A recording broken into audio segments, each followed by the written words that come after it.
Federal Communications Commission has determined the following content to be emotionally harmful. Funny things that you think's funny aren't funny. Give me cocks all the time. I want cocks all over me. The Alan Cox Show kicks ass, man. Welcome. Show me what you got. You're not going to see a lot of cocks on TV. Alan Cox from the Alan Cox Show. I don't know what it's about you, but I can't even stand your voice. I think you're the biggest asshole alive. It's gonna be a great show. Let's kick it. I'll say kick it, and you'll just kick it with a tasty groove, okay? 1, 2, 3, kick it. Kick it. Come on. God damn it. Could you one time kick it? What the? Alan Cox. Here we go. He'll ad-lib. He'll be fine. It's the Alan Cox Show on 100.7 WMMS.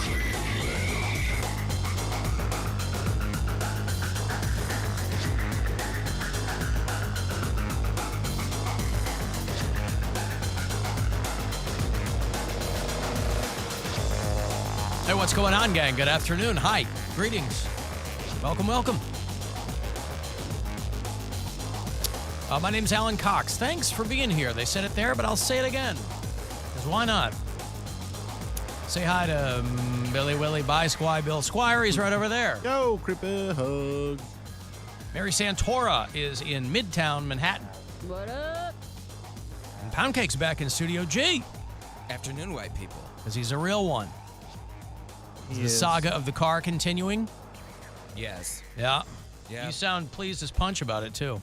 Well, just today, tomorrow. How do you next get to day, work? whenever. Somebody picks you up? You take an Uber? I've been driving him. Oh, Bill's been bringing you. Yeah. All right. Now we have our little chats. Catching You up do. a You little bit. chat? Yeah. So you guys have a conversation in the car? Yeah. I'm not gonna just sit there quietly. It's Oh, not no, like that's the our move. Office, You sit there absolutely quiet. like our office used to be. Yeah. Carpool bilioki. No. No. What do you guys do in the car? You talk about life? Do you talk about love? Do you talk about... Today we were talking about Mary. Hey, Talking about Mary today. what did you say? Nothing I wouldn't say to your face. Well, then say it to my face. Say it right here to her face. Pancake, are you okay saying these things? What did you say? I didn't say anything. We made bets. On what? Well, I said, No, I'm not saying it. Shut up, Bill. Say it right now. Are you kidding me? I bet your car would get stolen. That's a nice thing. It's a nice thing. Nice thing. I'm for the not universe. wanting it to get stolen. But in my defense, my thing was nicer than Poundcake's. Poundcake, tell her what you bet. No, I'm not betting that. Yeah, see, you're Say throwing it. him under the bus, and he doesn't want to say. Tell me what you said, Cody. I didn't say anything. Say it to my face. I bet that your car was not going to get stolen in the first month. But That's what did I you bet? That I was gonna move home, or that nobody would think I was funny, or this Nope. dumb bitch gonna fall down and get MRSA? No, quite the opposite. MRSA. How did you land on MRSA? I don't know. There's For signs his for bet. it. There's signs for it here. Oh, really? There's still MRSA Yeah. signs. All Where right. They like cover your wounds. Yeah. Well, there are a lot of open wounds there in New York, Yeah. so, yeah. No, I'll tell you. I'll just tell you off air. Just tell her. Just say I it. don't No, care. If no, it no. happens off air, nobody cares. Well, no, I didn't plan on saying it, Bill. Well, Alan doesn't knows wanna be- how to pry stuff out of me. What can I say? Yeah, pry it out. It really did. I worked hard. You did. Yep. I got all my scraping tools out. And Quit being a little punk and say it. I said that you might find some arm candy in New York. That's what I was saying. Oh, you think me and Brian aren't gonna last? Mm. Oh, listen to this tea spiller. He's like, I think she gonna find some arm. listen, a lot of people, you have to admit the odds are against you, but a lot of people beat the odds. And if you're committed to doing that, I guess, which I can only assume that you are. See, now mine's a little nicer now, isn't it, Mary? Yeah, I don't Bill just know. went for the car. Yeah. Poundcake gets comes stolen. knives out. Cody wants that to happen so he can steal Brian. I was just like, I know she's a bitch, and she moved away, and she didn't care about any of that. And, I know she's a bitch, is what he says. and you don't have to tolerate that. You deserve better. Oh, this is the conversation him you're talking having to with Brian. Right, Yeah. that's him talking. Yes, That's not him yes. talking to your face right now. That's him having a conversation. This is when him working out the hypothetical conversations in his head probably comes into play. He's already had this conversation. Did you, Barry? Did you show Brian the picture of the porn star? No, I didn't even bring it up. You should. It probably didn't even occur to her 5 seconds after we talked about the You guy. should have Bring it up. showed him. Ash Hendricks. I want to know what he says because I see the face. I'm like, oh, that looks like Brian. No, I didn't even Didn't even mention it. Yeah, how's that gonna? Mary's been apartment hunting. That's why she Oh, sounds my like God. she's. Are you doing the show lying on the floor of the studio? I wish. Yeah. I am friggin' exhausted. I only saw 3 today, and I'm tired. I have 3 today. I have 5 tomorrow, Mm-hmm. and then I have 2 on Saturday. Are they all over the place, or are they all in kind of a relatively? We're pretty much sticking common with area? Astoria because it's cheaper. You get a lot more space, and it's not as long of a train ride into the studio every day. Whereas, like, we were thinking about Brooklyn because there's a ton of comedy shows in Brooklyn. But if we were to live in Brooklyn, it would be over an hour for me to get to work every day. Right. Which is a ton. Like, too much, you know? Whereas this is only like 30 minutes. So the one I saw today was brand new, gorgeous. Nobody's ever lived there. You get an off-street parking spot, like key fob entry, doorman, all that kind of stuff. Brand new building. But it was like a 20-minute walk to the train station. So it's like off the beaten path. It's not super close to the Just get a bars and scooter. restaurants. It's like, yeah, get a scooter. It's Yeah, like Bird just declared bankruptcy. You probably get one super cheap, there you go. right off the rip. But it's like a residential area. It's really quiet, really nice. 5 minutes from LaGuardia. But it's just like anywhere we would want to get, we'd have to walk like 15 or 20 minutes. What's the matter with that? There's nothing wrong with that. It's just not as convenient as I other see. places, you know? And if you're So, coming home late from a show, Yeah. That's the big thing, is that walking 20 minutes at 1 in the morning from the train station isn't something I'm super comfortable with. And then I saw a second place, and this guy was all over the place. This guy was a train wreck. It had an unreal view. I'll put the view on my Instagram story at Mary Santora Comedy. It was like the view from this rooftop of this apartment building was gorgeous. And but when I get in there, the guy's like, "Oh, sorry, everything's a mess. The people just moved out." But like the grout in the bathroom was black. I was like, "There's well, yeah, you they never just updated moved this." out. He hasn't cleaned the grout yet. Unless they've never updated it in like the entire time that this has been an apartment, or maybe those people lived there 10 years. I have no Yeah, idea. grout can get dirty pretty quickly. Yeah. But the apartment was really not presentable. I would Yeah. not have shown someone this apartment. But And that's how the market is, where they're like, "Why? I don't got to clean it up. People want it." Well, and then I asked him, I was like, well, what are the dimensions on these bedrooms?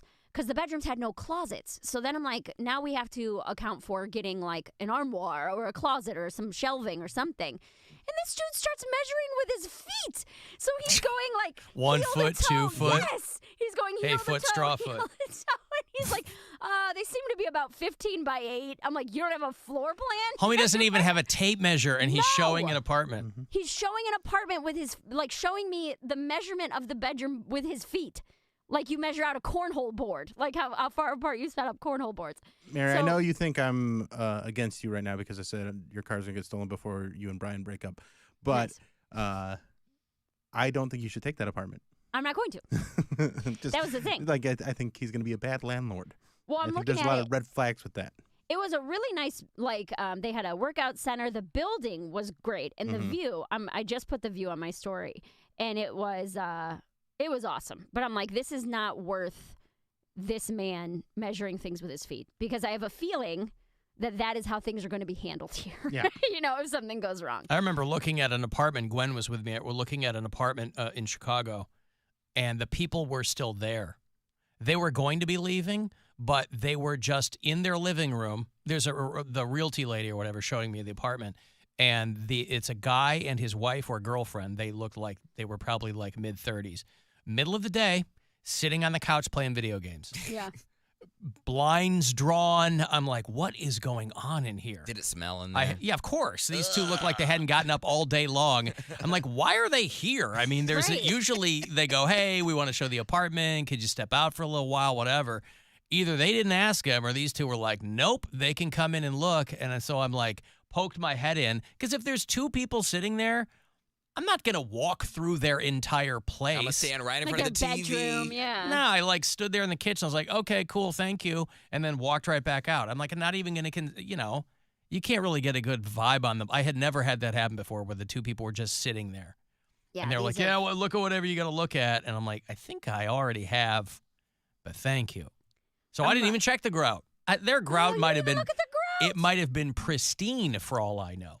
Those Doubtful. two people could have been fastidious. but they certainly didn't look like it. And yeah, it smelled. I'm like, homie, open a window in here or something. God. Just got his feet on the coffee table, just crinkling his toes. Smelled like Cool Ranch and farts. Come on, crinkling his toes. Sitting there playing whatever the hot game at the time was. There's a certain smell that comes with sitting on the couch all day playing video games, and I know this because I lived in a house with 5 other college dudes, and that's all they used to do.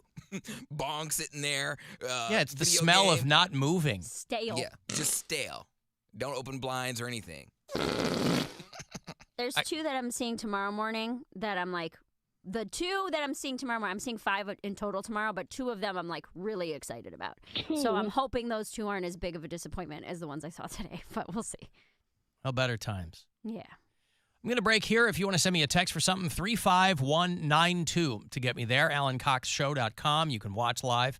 And you can leave messages on the iHeartRadio app if you listen there, and we'll be back. It's the Alan Cox Show. Everywhere on our free iHeartRadio app. Or whatever.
curbside at Macy's. From the creator of Up and Vanished comes a new true crime weekly podcast series. In each episode of Talking to Death, join Payne, Lindsay, and guests as they discuss all things crime, life, mystery, and fun. Are aliens real? Based on everything I've learned, I think that the government knows something. I don't know if aliens are real, but I think there's something out there that they know. Listen to Talking to Death on the iHeartRadio app or wherever you get your podcasts. Odds are you won't die. All I know is this violates every canon of respectable broadcasting. This is the Alan Cox Show on 100.7 WMMS.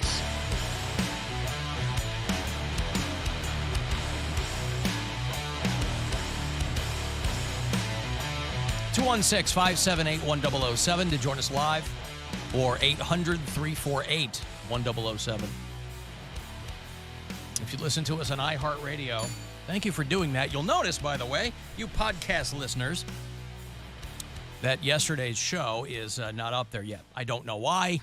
I post them at the same time every night, and then the tech nerds have to take it from there. So for those of you who are hitting me up, I'm fully aware. The yesterday's show, our first live show back after 2.5 weeks, mind you, is not available to you yet on the iHeart. Frankly, it hasn't populated anywhere. So I ran it up the nerd chain this morning, and we'll see where it goes. But there it is for people who they'll write me and go, hey, you forgot to post the podcast. Nope, I did not. I never forget to post the podcast because I do it as soon as we go off the air. And by all accounts, when everything's working properly, you should have that day's show no later than 7 o'clock. However, what are you going to do? Cavalier's got a big win last night, 140-101 over Jordan and the Wizards. No. Although the Wizards are a terrible basketball team this season. Which is why it's good that they beat them by 40, because you don't want to lose to a team like that.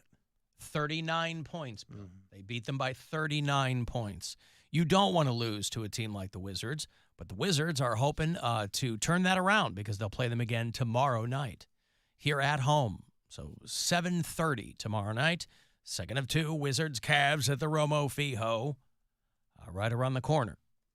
And, of course, you can use the promo code RING for 20% off at CLE Clothing Company. That's your January promo code over there. Somebody texted me, he said down that his wife is a realtor in Florida. And by law in Florida, you can't list a bedroom as a bedroom if it doesn't have a closet. Yeah. Have you thought at all about maybe checking out what the Tampa comedy scene has to offer? I have not. I don't think it's going to be better than New York. All right, fine. Don't tell that to Tampans because, boy, they love their town down there. They just love it. But, yeah, well, you know, they have different laws in New York. What do you want? They'll let you live in a closet. They don't care. They're like, look, we got a lot of people here. And, you know. Some of the things, like, you know, where we're not going to live in Manhattan. We wanted to. We thought that might be cool, but we can't have 2 women and 2 cats sharing 400 square feet. You just can't do it. So when we were looking at some of those, I'm like, this is literally a closet. Like, there is no bathroom. They're like, oh, look at this counter space. Enough for a hot plate. Like, that's your kitchen, is a George Foreman grill. Like, some of it is truly wild. Mm-hmm. George Foreman grill. Hey, just be happy that you're not these people in Pennsylvania. Slippery Rock, Pennsylvania. It's about an hour north of Pittsburgh. That's where Slippery Rock University is. They really, they took a long time coming up with a name for that school. But these people, this family, they had a pot-bellied pig as a pet. I don't know what Albert was the pig's name. Albert the pot-bellied pig. Now, they didn't love the pig so much that they let him sleep inside. They had him sleep outside. And he burned their house down because it sounds like a child's fairy tale. Yeah. Right? That the pig burned their house down. Was the house made of straw? Did the pig build the house? There was straw involved. He huffed and he puffed. And now the Painter family is in a bit of trouble because it burned their house down. So what they did was to keep their pig warm. You think maybe you just bring him inside, and if you love the pig that much, maybe wrap him in some blankets. But I don't know. You rural Americans are so crude with your humor. I don't know what you're doing half the time. And so they said that they knew it was going to snow. And, Albert, the pot-bellied pig, was sleeping under their porch or under the house. And because they wanted him to be warm, they gave him some extra hay.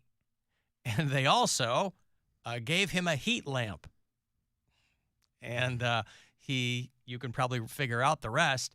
He knocked the hay into the heat lamp and set the house on fire. His home was under the porch. I had added extra hay for him because I knew it was going to snow. He had a little heat light there in the front. See where there's a little board right there?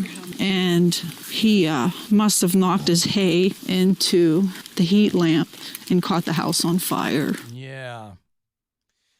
If you have a pig, I don't know if you want him. Again, I can't put any of these things into rational thought.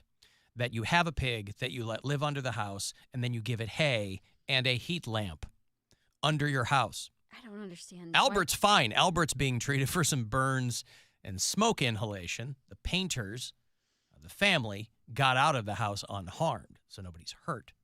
But I just don't know. Listen, country folk live different, right? But to go, hey, those people are usually way more hip to how those things work, too. Not sure why you'd put a pig under there with hay and a heat lamp. But they took Albert to the Ohio State University Veterinary Medical Center to be treated for his burns. The Painter family have set up a GoFundMe page. Do you guys want to send some money to the Painter family out there in Slippery Rock? Huh? For the pig's medical bills?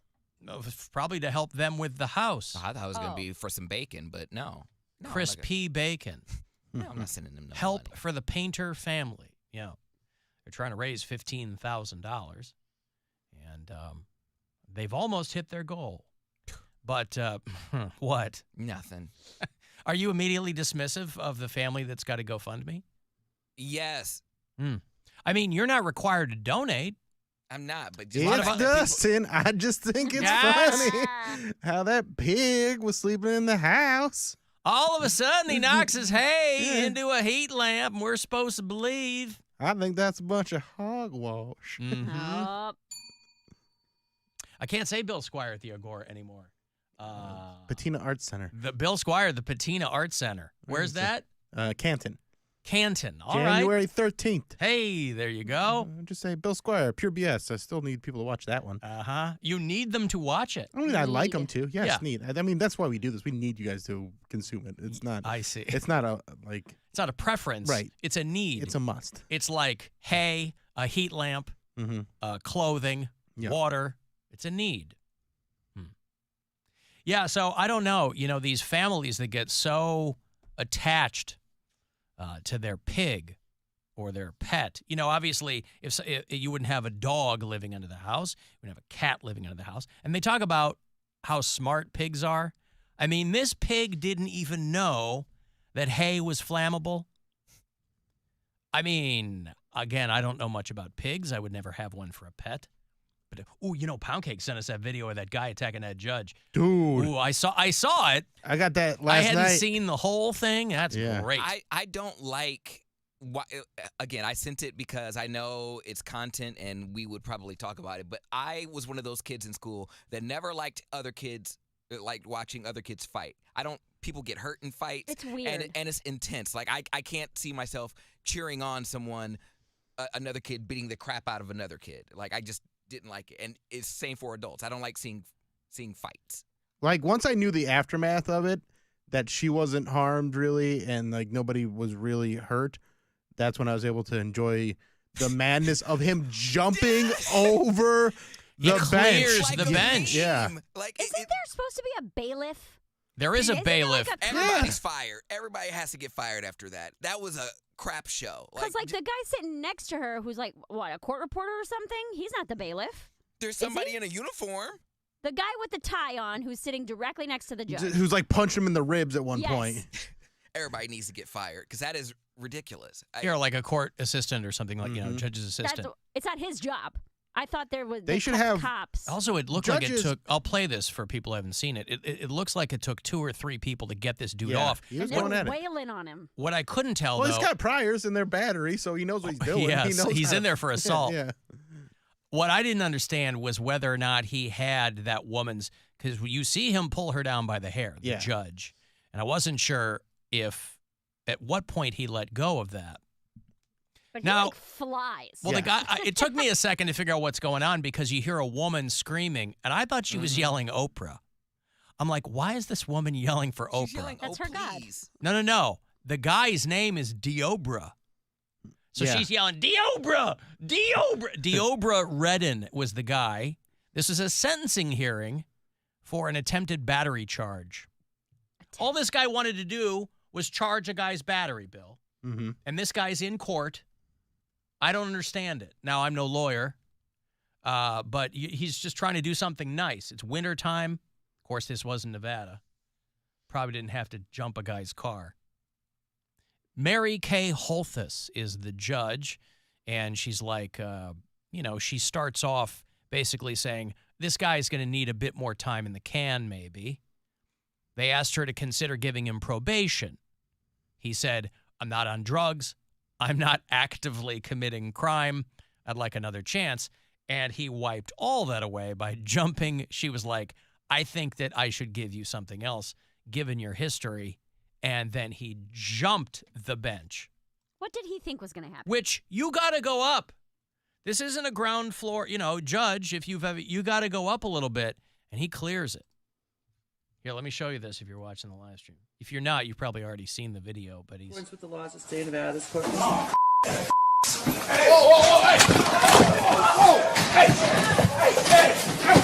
And so the flags fall down. That's really the worst part, is when those flags fall down. And then 2 or 3 guys pull this guy back up.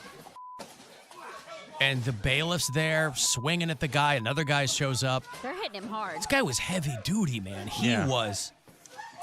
No wonder this guy was in for a battery charge. So the woman screamed. I thought she was screaming Oprah. Some of these women who watch Oprah love Oprah. It wouldn't surprise me if they prayed to her. You get a left fist, and you get a left fist. And you get a right. But no, the guy's name was Diobra. And she handed down the sentencing, and he just leapt over the bench, boy. Like, just the way that they're hitting him is just so... It looks like they have no combat training. They have no business trying to hold this guy back. The outside of his... Not his knuckles. Yeah, the one guy looked like he'd never formed a fist before. Ever. Yeah. No, he formed a fist, but then turned it upright. It was weird. He was hitting him with like the heel of his hand or hammer something. Fist. The pinky hammer part. fist. That's a hammer fist. Hammer time. Well, it was doing nothing for this guy, so he picked the wrong fist. Right. If that's he wanted to showcase his hammer fist. I just can't help but think of, like, that was my mom. Like, that's just insane to me. Like, her kid has to, like, watch that now. That's insane. She was injured but not hospitalized. Courtroom marshal was who came to the judge's aid. That's insane. The courtroom marshal ended up with a dislocated shoulder. That's what I'm saying, man. This dude was wilding out. This guy, no wonder he was in there, boy. Everyone needs to be fired. Everyone needs to be fired. He pleaded guilty to attempted battery with substantial bodily harm and was like, give me a second chance. And then she's like, nope. He got 19 months in prison in 2015 for theft. What if she stood up after that and she was like, you know what? He should get that second chance. Like, that changed Her hair's all askew. She can't breathe. Her glasses are Yeah. broken. I think he might be rehabilitated. What good is putting him in the company of other criminals going to do? Well, it is Nevada. You don't want to F around out there. He was not in custody when he got to court. And so, of course, he asked the judge for leniency. He said, and this is kind of funny, too, because you have to assume you will say whatever you have to say so that they can give you the leniency you want. You can't tell what's in a person's head. You can't tell what's in their heart. It's like all those January 6 dopes who got up there crying and blah, blah, blah, and I fell prey to, my mind is just mush, and I can't think for myself, and blah, blah. Turns out I am the sheep. Well, they were, all these guys were like crying or whatever, hoping that the judge would go, okay, probation. And then they don't. They go 3 years and they go, screw you, Trump won. So they're lying the whole time. There's no like, I've thought better of my life and blah, blah, blah. Same thing with this guy. But boy, clearing that bench. And you can tell there's that half a second when he's coming at her, but he's not in the frame yet, where she is not quite believing what she's seeing. She's like halfway. Because it's not like she doesn't bolt up and run. The guy jumps, gets one over on her. How was your day, honey? Well, have you watched the news? Yeah. I'll send you a YouTube link about my day, unbleeped. Because I have to bleep it, obviously, but he's like, as soon as she said, no, I think you need a bit more, he said, like, F you, bitch, and he goes running and flying. That's wild. It's crazy. These judges, boy, never know what's coming at you. We were mentioning briefly yesterday how annoying it's getting to have constant advertising in streaming services, right? Here we are in an advertising business, but that's kind of baked into the cake. But the appeal for a lot of people for a long time was that streaming services didn't have ads, obviously. Those days are over because the money's gone and they need advertising revenue, blah, blah, blah. But there are a lot we were watching something last night, and every advertisement was for another narrowly targeted, bespoke dating app. Oh. And every single advertisement was a different one. There was one called Poundcake. Have you seen BLK? Maybe you should get on BLK. What's that? Spell it out. It's a black dating app. Yeah, for black singles. So it's a bunch of guys going, I'm looking for my queen. And I'm like, I guarantee you that app is 90% women.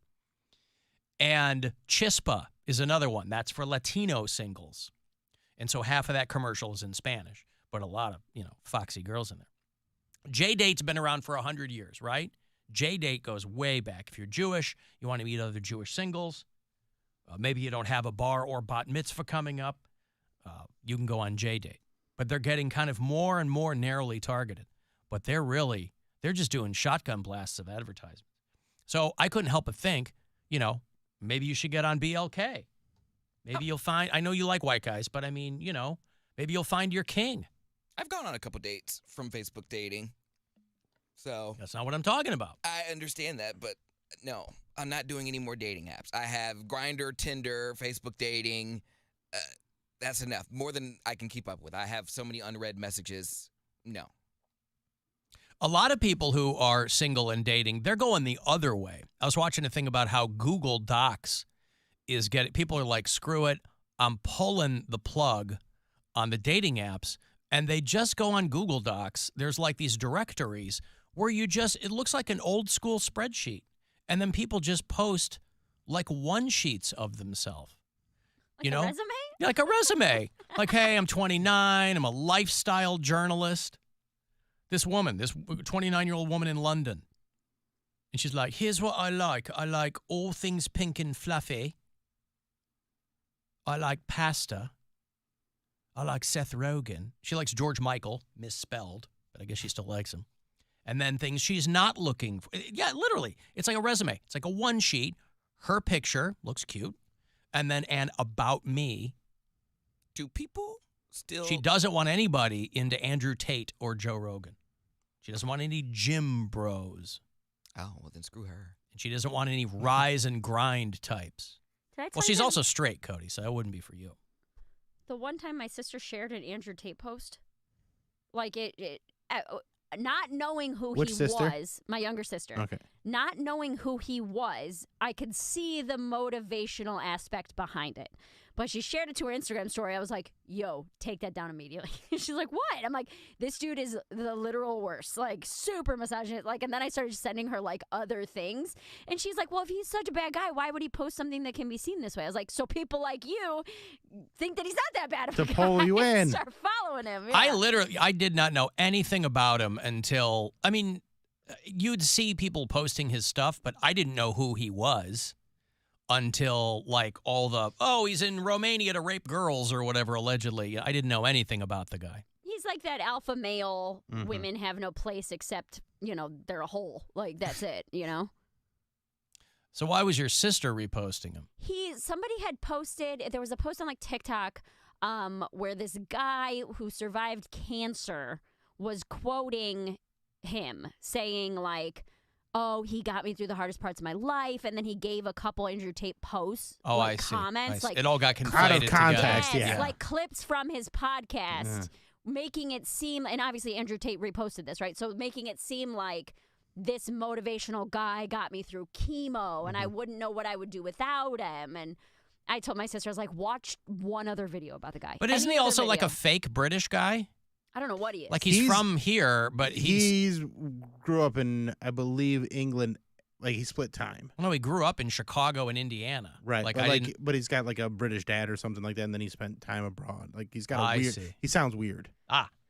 Yeah, I didn't know anything about him until Unprompted. people were like, "Oh, this guy," and Yeah.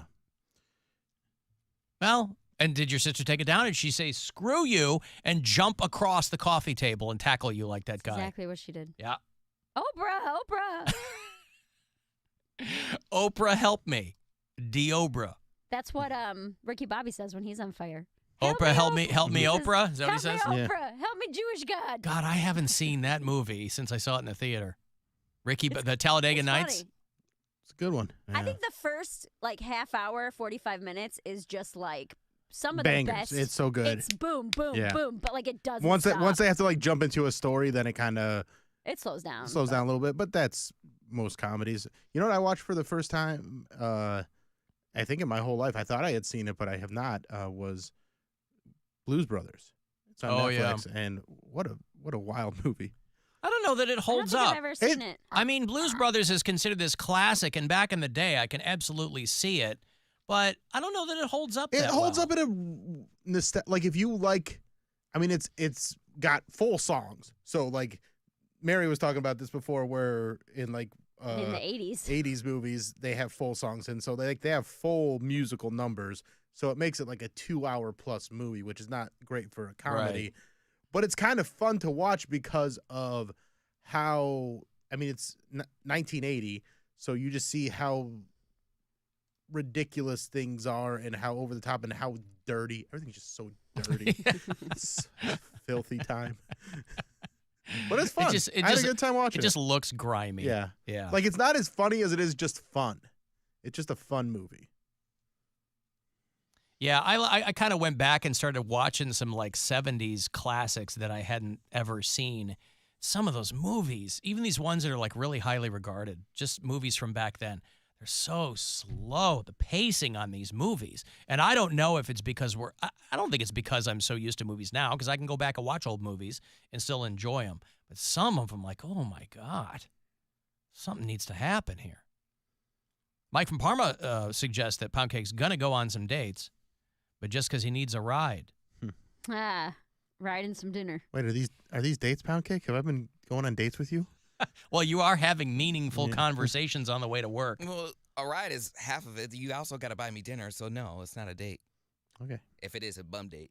But I have become in 2024 the guy that I hate, a gay without a car. Like now You hate a gay without a car? Yes. Hate. Yes. It's not just enough to just go, I'll pick you up. It's okay. No. Huh. Because I've done that in the past. There was a guy that was like really hot, and he ain't have no car because he had I don't know how many DUIs. Right. But I went to go pick him up the first time, and then he got me because we hooked up. We had sex. I was like, oh my God, it was so good. And I picked him up again and again and again, and I was like, I'm never doing that again. Because he... You got tired of picking him up. I got tired of picking him up, but he made it worth it. I'm like, I'm not doing that. Like, and this was when I was in college, so I would drive from like Akron to like Canton. I'm like, oh no. No. All right. You know, I hate a gay without a car. It just makes my life... Well, you also believe in karma, too, so it's come around full circle. Your karma, if you will. Yeah, my karma. I got a break. At a moment, too. That's your karma. Me coughing? You might be right. Okay, 35192. Want to send me a text for anything? You can hit me up otherwise at alancoxshow.com, and we'll be back. The Alan Cox Show on 100.7 WMMS.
Buzz. The Buzzard. The home of the Buzzard. Buzzard. This is 100.7 WMMS. Cleveland. Call the Alan Cox Show. I'm sure it'll work for people on vacation when they don't have to do something, but I can't imagine it working on a day-to-day basis. 216-578-1007 or 1-800-348-1007.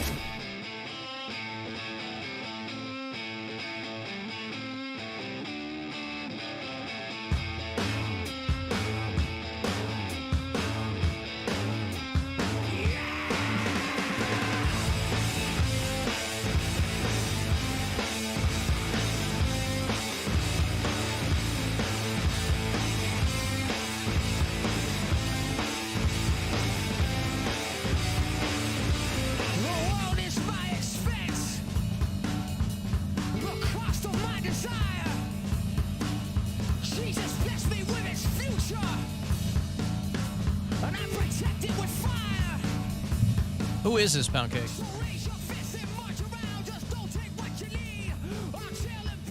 This is Guns N' Roses. I'll give you two more. Leonard Skinner. Hey, who is this?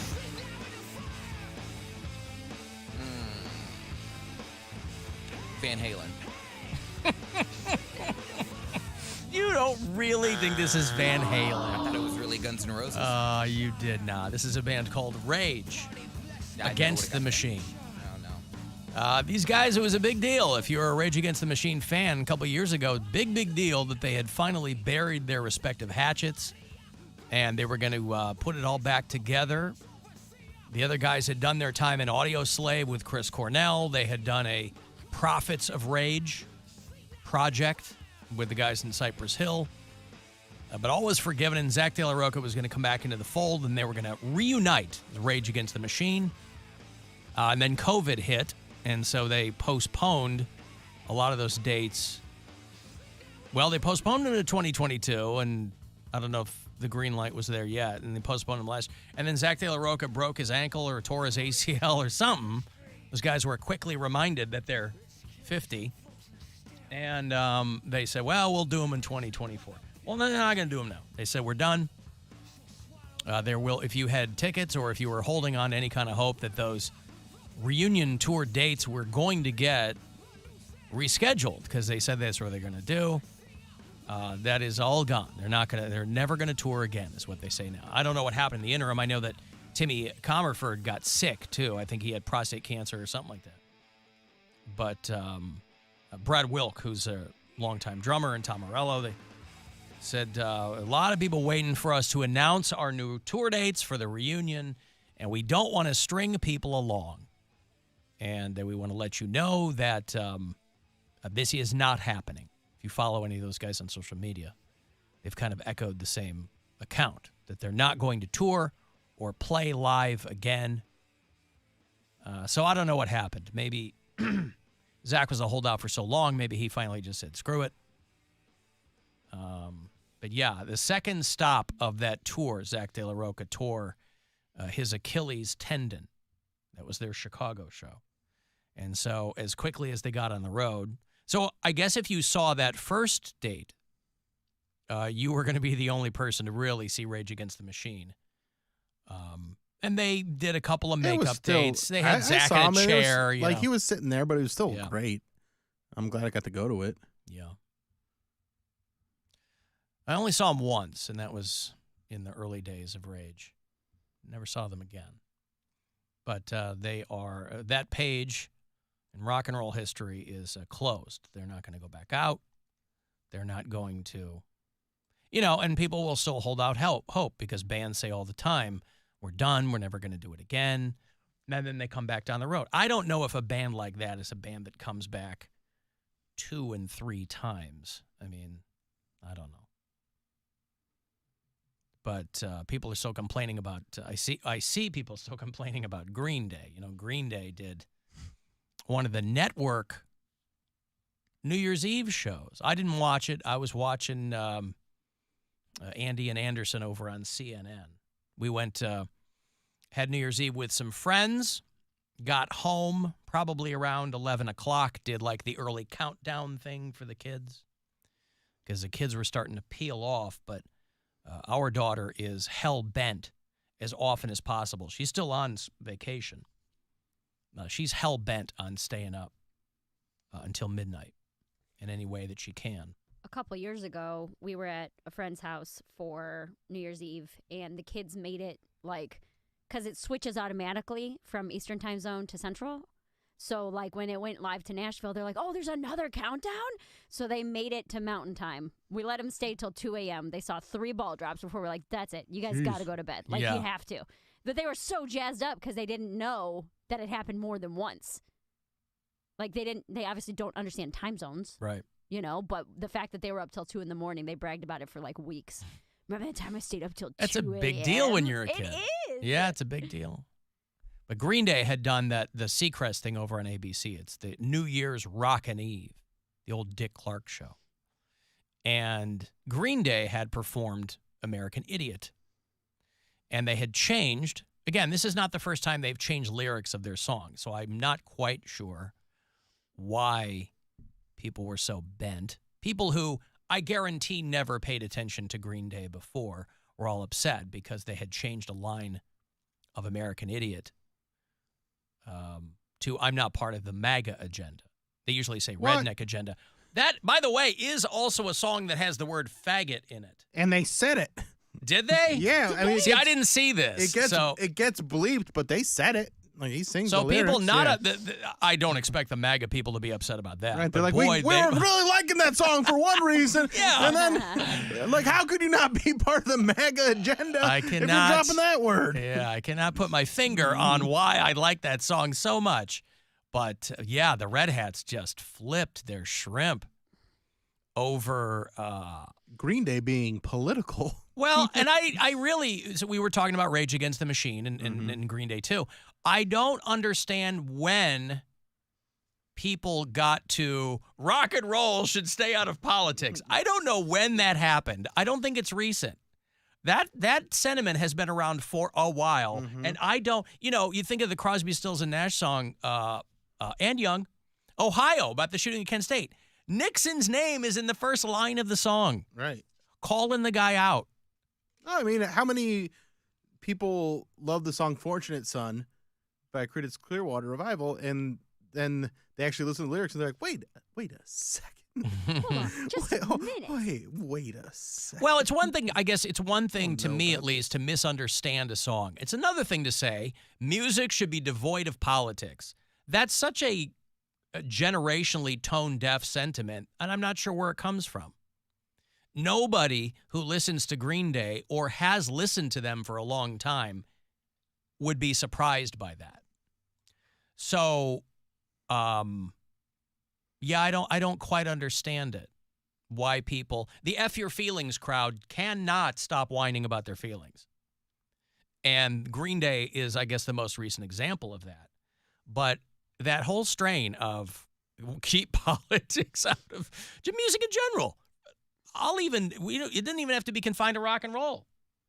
I mean, rock and roll is, most clearly defined as young and rebellious, but take that to any genre of music. There's supposed to be rebellion in it.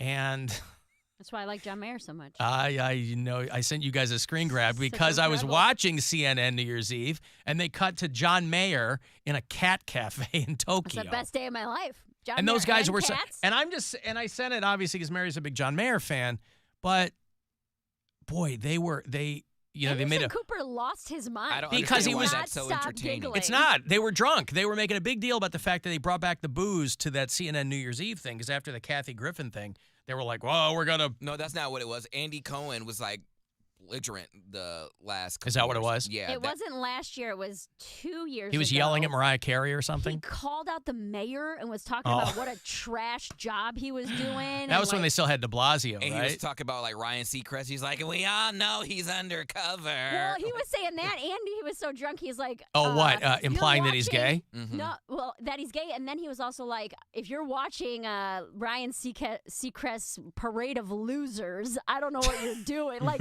they were off the rails That's that funny. year. But that's what I makes love it fun.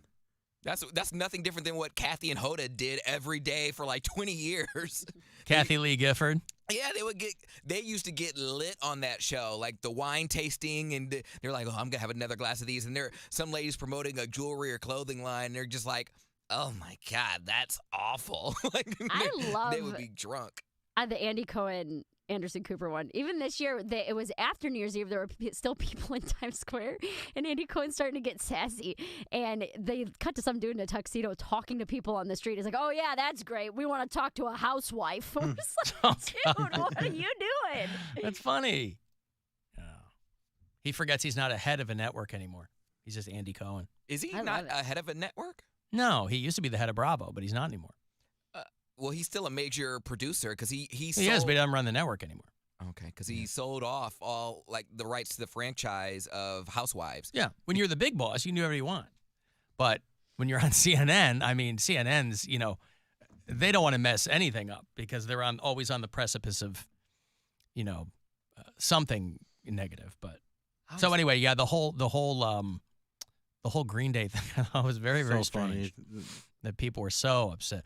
Oh, these guys are trying to be cool there's nothing cool about MAGA. There's nothing cool. It's a lot of things. Cool ain't one of them. So you can strike that one off your list. Your brother must have hated this Green Day thing. Well, he texted me today, not about Green Day, but he texted me and he was like, "Hey, how's New York going? Like, are you settled? Are you unpacked?" And I was like, "Everything's great, blah, blah, blah." And then he texted me and he goes, "I'm very serious. I want you to stay safe and enjoy this experience. The mayor of New York just went live talking about how there's been a steady flow of undocumented migrants flooding the state at 3,500 a week. There's no provisions for these people and they have nowhere to live. Desperate people in desperate situations become desperate. Please stay aware." But they're being bussed from on the drive-in. They're being bussed from Texas. They're desperate because they got lied to. I actually did hear this though, like because they have a bunch He's of like super, super concerned. I was like, "Relax, it's okay." Like. I asked Bill this in the car amongst other things that we were talking about. It wasn't just you, Mary, but it was the immigrants in New York. I said, I want to know Mary's like firsthand because I did hear that there are a bunch of immigrants. They live in like these 5-star hotels. You guys are never going to believe this. There's immigrants in New York. But like how the whole country they're started. overloaded. Like they're 3,200 people? No, it's like 60,000. It's like 3,500 a week. See, what I don't understand, because what Texas and Florida, these others, they bust these migrants and they lie to them. They go, "Oh, you're going someplace, blah, blah, blah." And then they end up, Chicago has the same problem, by the way. I don't understand why state governments are not being charged with human trafficking. How is that not human trafficking? Well, they're not documented. So how are you going to document They're something? still humans. They are still human. Most of the people that they scoop up in these sex trafficking they're not documented either. I understand, but girls coming over from Panama. How is the state of Texas not being scrutinized for human trafficking? But how putting people on a bus and saying, "We're going to send you here," but they end up in New York. Because all these people, they go, "We were told we were going to have a place. There were jobs, and we were going to have a place to live." So they're all lied to. I just don't understand how that's somehow everybody's focusing on the political end of it. No one seems to be, "Hey, man." As so concerned as people seem to be about human trafficking, nobody seems to be I don't understand how that's because they're not Americans. They're not young. And how girls. do But most of the people who are sex trafficked they're not documented. People from other countries. But It's not all teenage girls from Indiana who are being sex trafficked. But those are the ones that people. I mean, it's a hard truth to say that out loud. But those are the ones that people care about. No, understood. But that's perception. I'm saying legally, how is that not considered human trafficking? They're trying to make it's all political theater. They're like, "You like them so much, you take them." So I don't understand if you put a bunch of people on a bus and send them somewhere by telling them it's going to be A and it turns out to be B. I don't understand why that's not human trafficking. But anyway, whatever. Did your brother watch the Green Day thing or he didn't care? No, I was saying he just sent me. He texted me this morning, just a MAGA in general comment that he was very, very concerned. Well, it's nice he's concerned for you. Well, that's what I said. I was like, "I appreciate you. I love you. I have mace. I have my friend got me this." The pink mace? Actually, one of the things I have is pink. It's like an alarm where you pull a pin and it like sends out an ear-piercing signal. Like it's so loud, and it stops once you put the pin back in. Yeah. But it like to alert like, hey, this is going on near me. You know, if they cover your mouth and you can't scream or something. So I was like, I have it. I'm staying in a really nice area. Like I'm staying in a safe spot. Like my work is a half block from the subway station. You know. Just trying to ease his mind, but he's very, very worried about the amount of immigrants here who are undocumented and desperate. Well, yeah. If you put anyone on a bus and say, you're going here, and there's going to be all this great stuff, it's going to be like Willy Wonka land. There's going to be rivers of chocolate. And they're like, oh, cool. Boy, this is a great country. And you get there, and they go, no, none of that's true. So they're just dumping them in the city? Yes. And saying, figure it out? Yes. Where are they telling them they're going?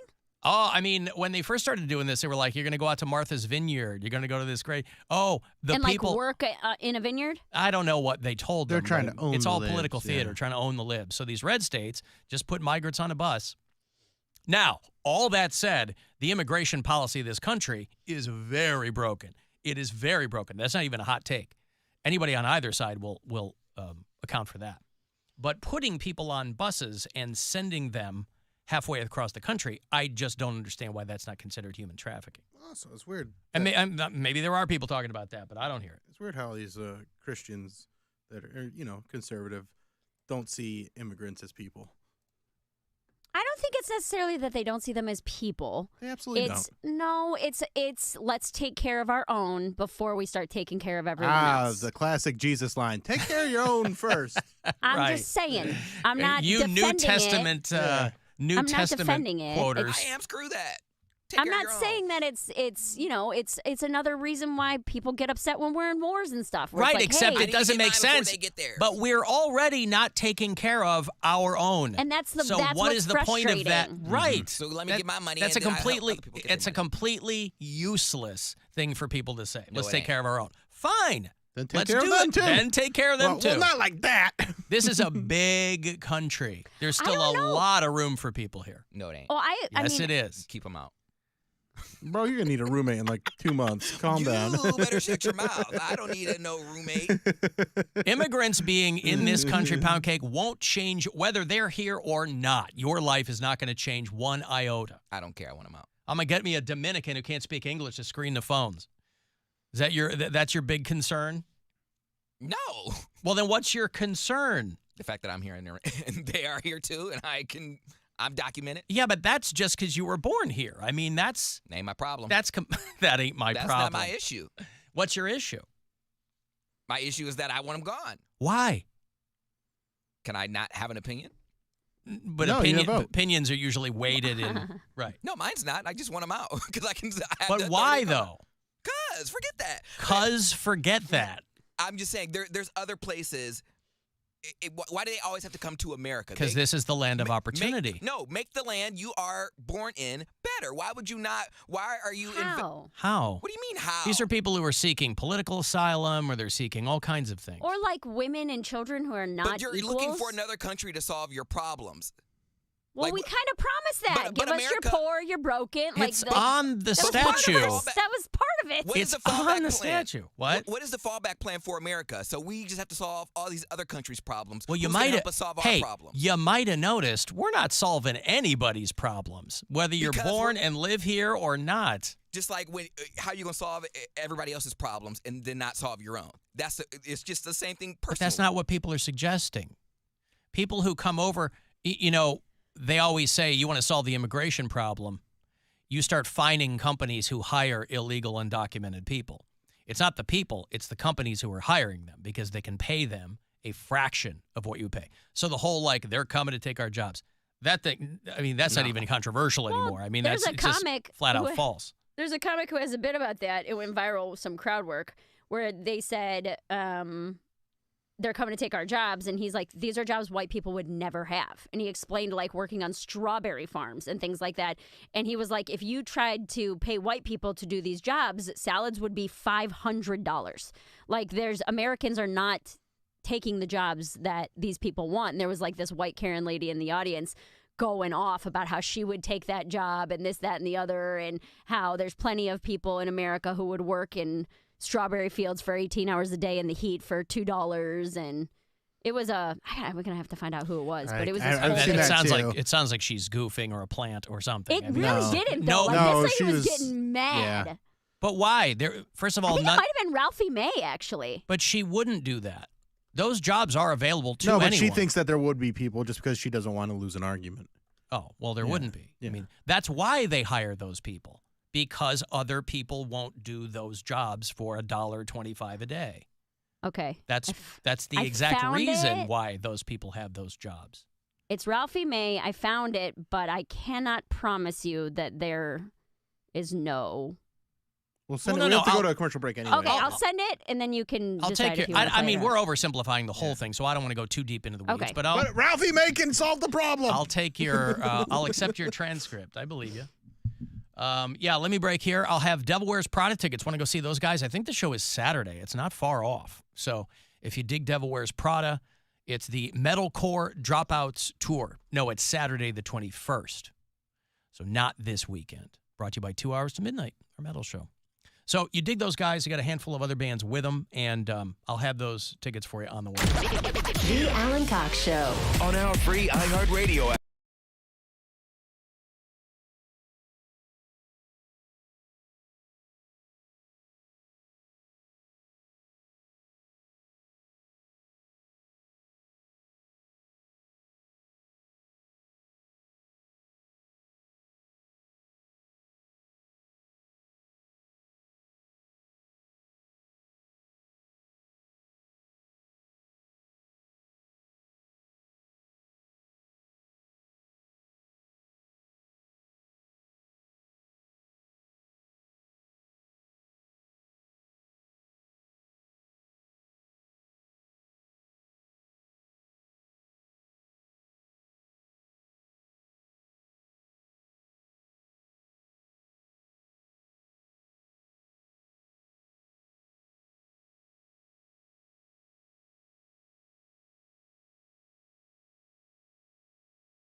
about giving himself away.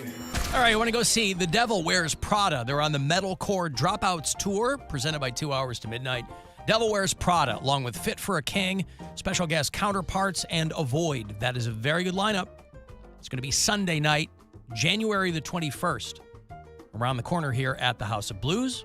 LiveNation.com. It's got all the details. Caller 10, these tickets are yours. 2 for The Devil Wears Prada and Friends. 216-578-1007 to win, or 800-348-1007. Are you trying to make us all uncomfortable? Alan Cox. It's gross. It's weird. It's not right. It's not cool. And there's plenty more where that came from. Back to the Alan Cox Show on 100.7 WMMS. Comedian Jeff Dye is going to be in here a little bit later on. He's doing the weekend at Hilarities with young Bill Squire. Go to hilarities.com for details on those tickets. Cavs off tonight, but a big win last night over the Washington Wizards. Beat them by 39 points. They will play them again tomorrow night at the Romo Fijo, about a half an hour later. 7:30 is the tip-off tomorrow night. So 7 o'clock is when your pregame coverage will begin here on WMMS and on the iHeartRadio app. I will also have another trip for you for our 2024 Alter Ego Festival. Big news just coming down the pipe that Paramore has pulled out. They are unable to perform, but they are replacing them with Fall Out Boy. I love Fall Out Boy. I know you do. I'm going to see them in March. The ye old unforeseen circumstances. Where are you seeing them in March? Columbus. You know, I bet they'll probably play New York City. Yes, but I bought these tickets like 6 months ago. Ah, all right. After I saw them the first time. Did you get the VIP package? I did not. You're gonna miss out. This is going to be the time it's going to be good. I'll be so mad. Miss out. They're going to like do a meet upped and it from a greet. Magic 8 Ball and a lanyard. Yeah. They didn't even give a T-shirt or anything. But a girlfriend this of mine. This year it'll be an actual 8 ball and a lanyard. Ooh. Hey, that might be worth $400. Mm-hmm. A girlfriend of mine who Fall Out Boy is also her favorite band. She saw them on the lawn in Cleveland, and we were talking after the show about how great the show was. She's like, man, I wish I would have bought better seats. I was like, no joke. If they come back to like Columbus or Pittsburgh or something, I'll go see them again with you. So after they announced the 2024 dates, we bought. Oh, she was on the lawn. They weren't on the lawn. No. She was on the lawn, right. And she's like, I'd love to see them again closer. And so her and I got tickets when they announced their 2024 date. Well, 5 o'clock, I'll have the next trip for you today and tomorrow. Last couple of trips for you to get to L.A. with a pal for our Alter Ego Festival. Fall Out Boy now in the pole position there, replacing Paramore, but the 1975 and the Black Keys and Bush, the rest of that lineup, as of now, remains intact. Hey, Anna. Hey, Alan. What's up? Please excuse my voice. I'm homesick with COVID, so it's kind of going in and out. Yikes. But... We wouldn't have known. You got that new variant? Pardon? You got that brand new variant? Probably. I did 2 home tests. They both came back positive, so I got on the phone the next day and got my Paxlovid, and now I'm just taking my meds and trying to get better so I can get back to work. I'll feel better, yeah. Okay, but I'm listening like I do anytime I'm at home, and there's so much misinformation flying about the immigration situation. And one thing I just had to comment on was I keep hearing undocumented. I know I heard Cody say it multiple times. I know I heard Mary say it a couple times. You and Bill, I don't know because I was switching between. I did too, because I don't know. I don't know chapter and verse of the whole thing. My question was simply why it isn't human trafficking. I call them those people. Yeah. Okay, well. But I think this is one reason that the whole border crisis is so overblown, if you will, or so misunderstood. The people who are being put on buses and even now planes, because they're stopping the buses. So Greg Abbott and DeSantis and people like that, they can't grandstand with the buses. So now they're actually getting planes to put people on and send them to New York and Chicago and places like that. But those people are not undocumented immigrants. An undocumented immigrant is someone who crosses the border illegally. Maybe they swim across or they pay a coyote to smuggle them in on a truck or whatever. Undocumented means they entered the country illegally without getting caught. If they cross the border illegally and get caught, they are arrested and sent back. The people who are crossing the border legally, the ones who are presenting themselves at a designated border crossing and applying for asylum, which is dictated by the laws of the United States of America, are documented. We know who they are, we know where they came from, and if they have a sponsor in this country, they are sent to live in that city.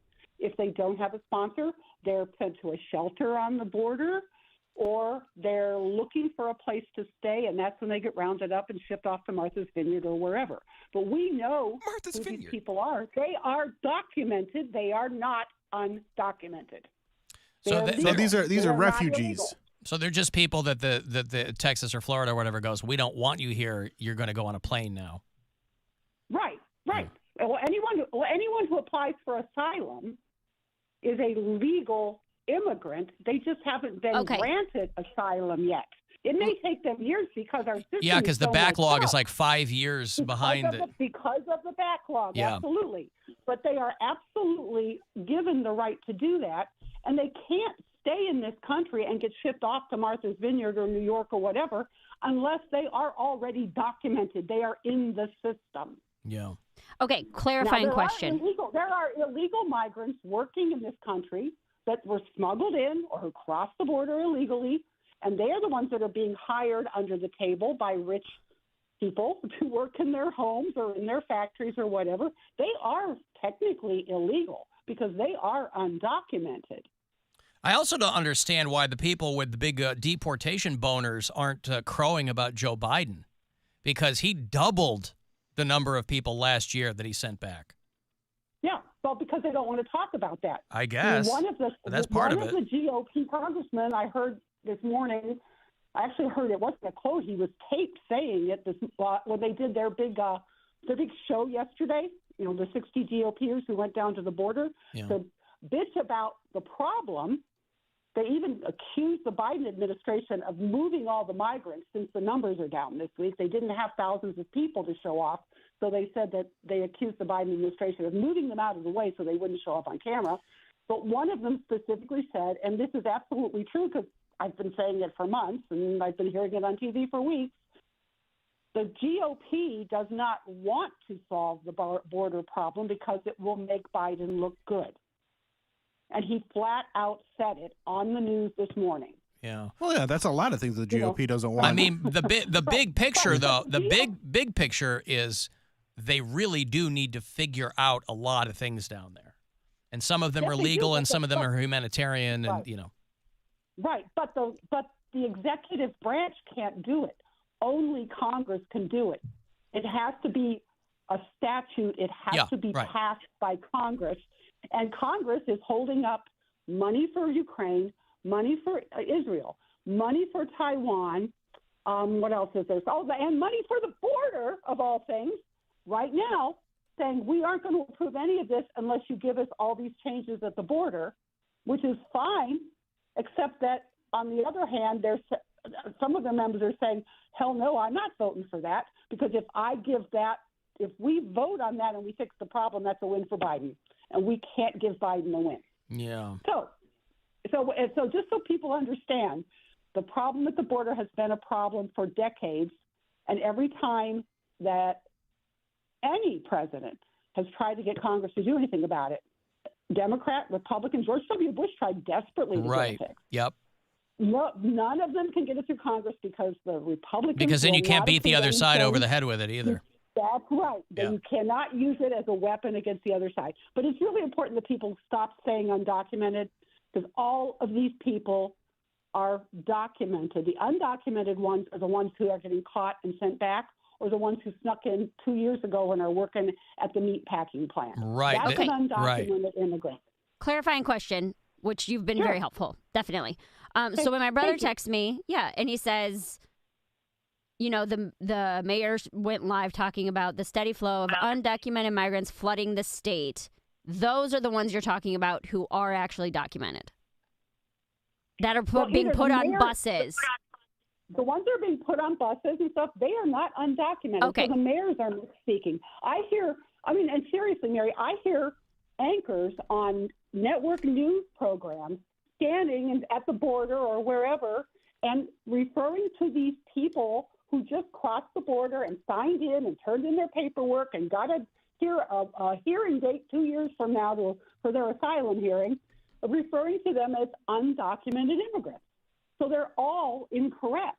That's the reason people don't understand, because everyone is using the wrong language.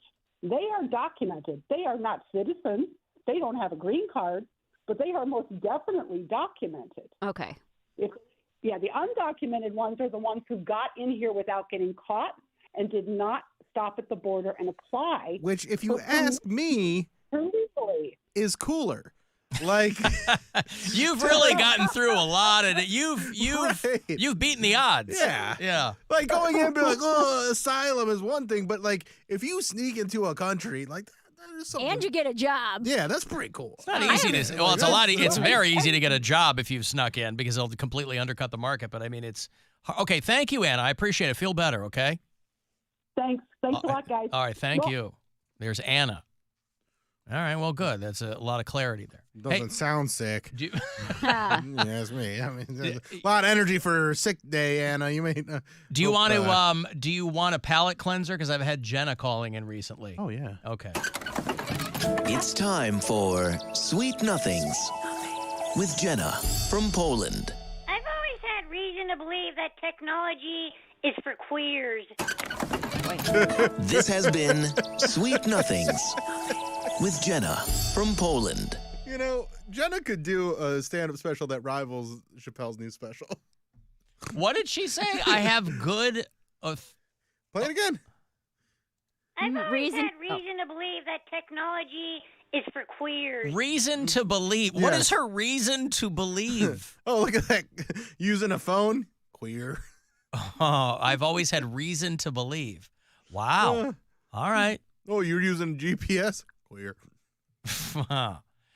Well, yeah. Hello, who's this? Somebody still on hold? Hello, who's this? That's Sammy. I don't know what his name is. Yeah, this is Ron from North Olmsted. What's up, Ron? Well, we hate the show. Thank you. And my wife is a Slippery Rock alumnus. Oh, boy. Yeah, there you go. All right. Yeah. I happen to have a joke about a pig and a house fire. Mm-hmm. So when you were talking about a pig and a house fire and Slippery Rock, it was like, the stars just aligned, and I figured I had to call and tell you. Yeah. Okay. So you ready for this one? I'm as ready as I'm gonna be, Ron. Well, this guy's driving down the road one day, and he's out in the middle of nowhere, and not getting a cell signal. His car starts acting up. So he pulls over to the side of the road, and he walks up. There's a farmhouse. Goes up to the farmhouse, knocks on the door. Farmer answers, says, "Yeah, sure, come on in. You can use the phone here." So the guy goes in, and they're sitting there talking, having a nice tea in the living room. And this pig walks into the room. And the guy whose car was giving him trouble looks at the pig. He says, "Oh, hey, man, what's with the pig?" Farmer says, "Well, that there pig saved my life. That's a hell of a pig." The guy says, "Well, what happened?" And he says, "Oh, the other night the house caught on fire, and that pig came in and rescued me. He woke me up, made sure I got out of the house okay."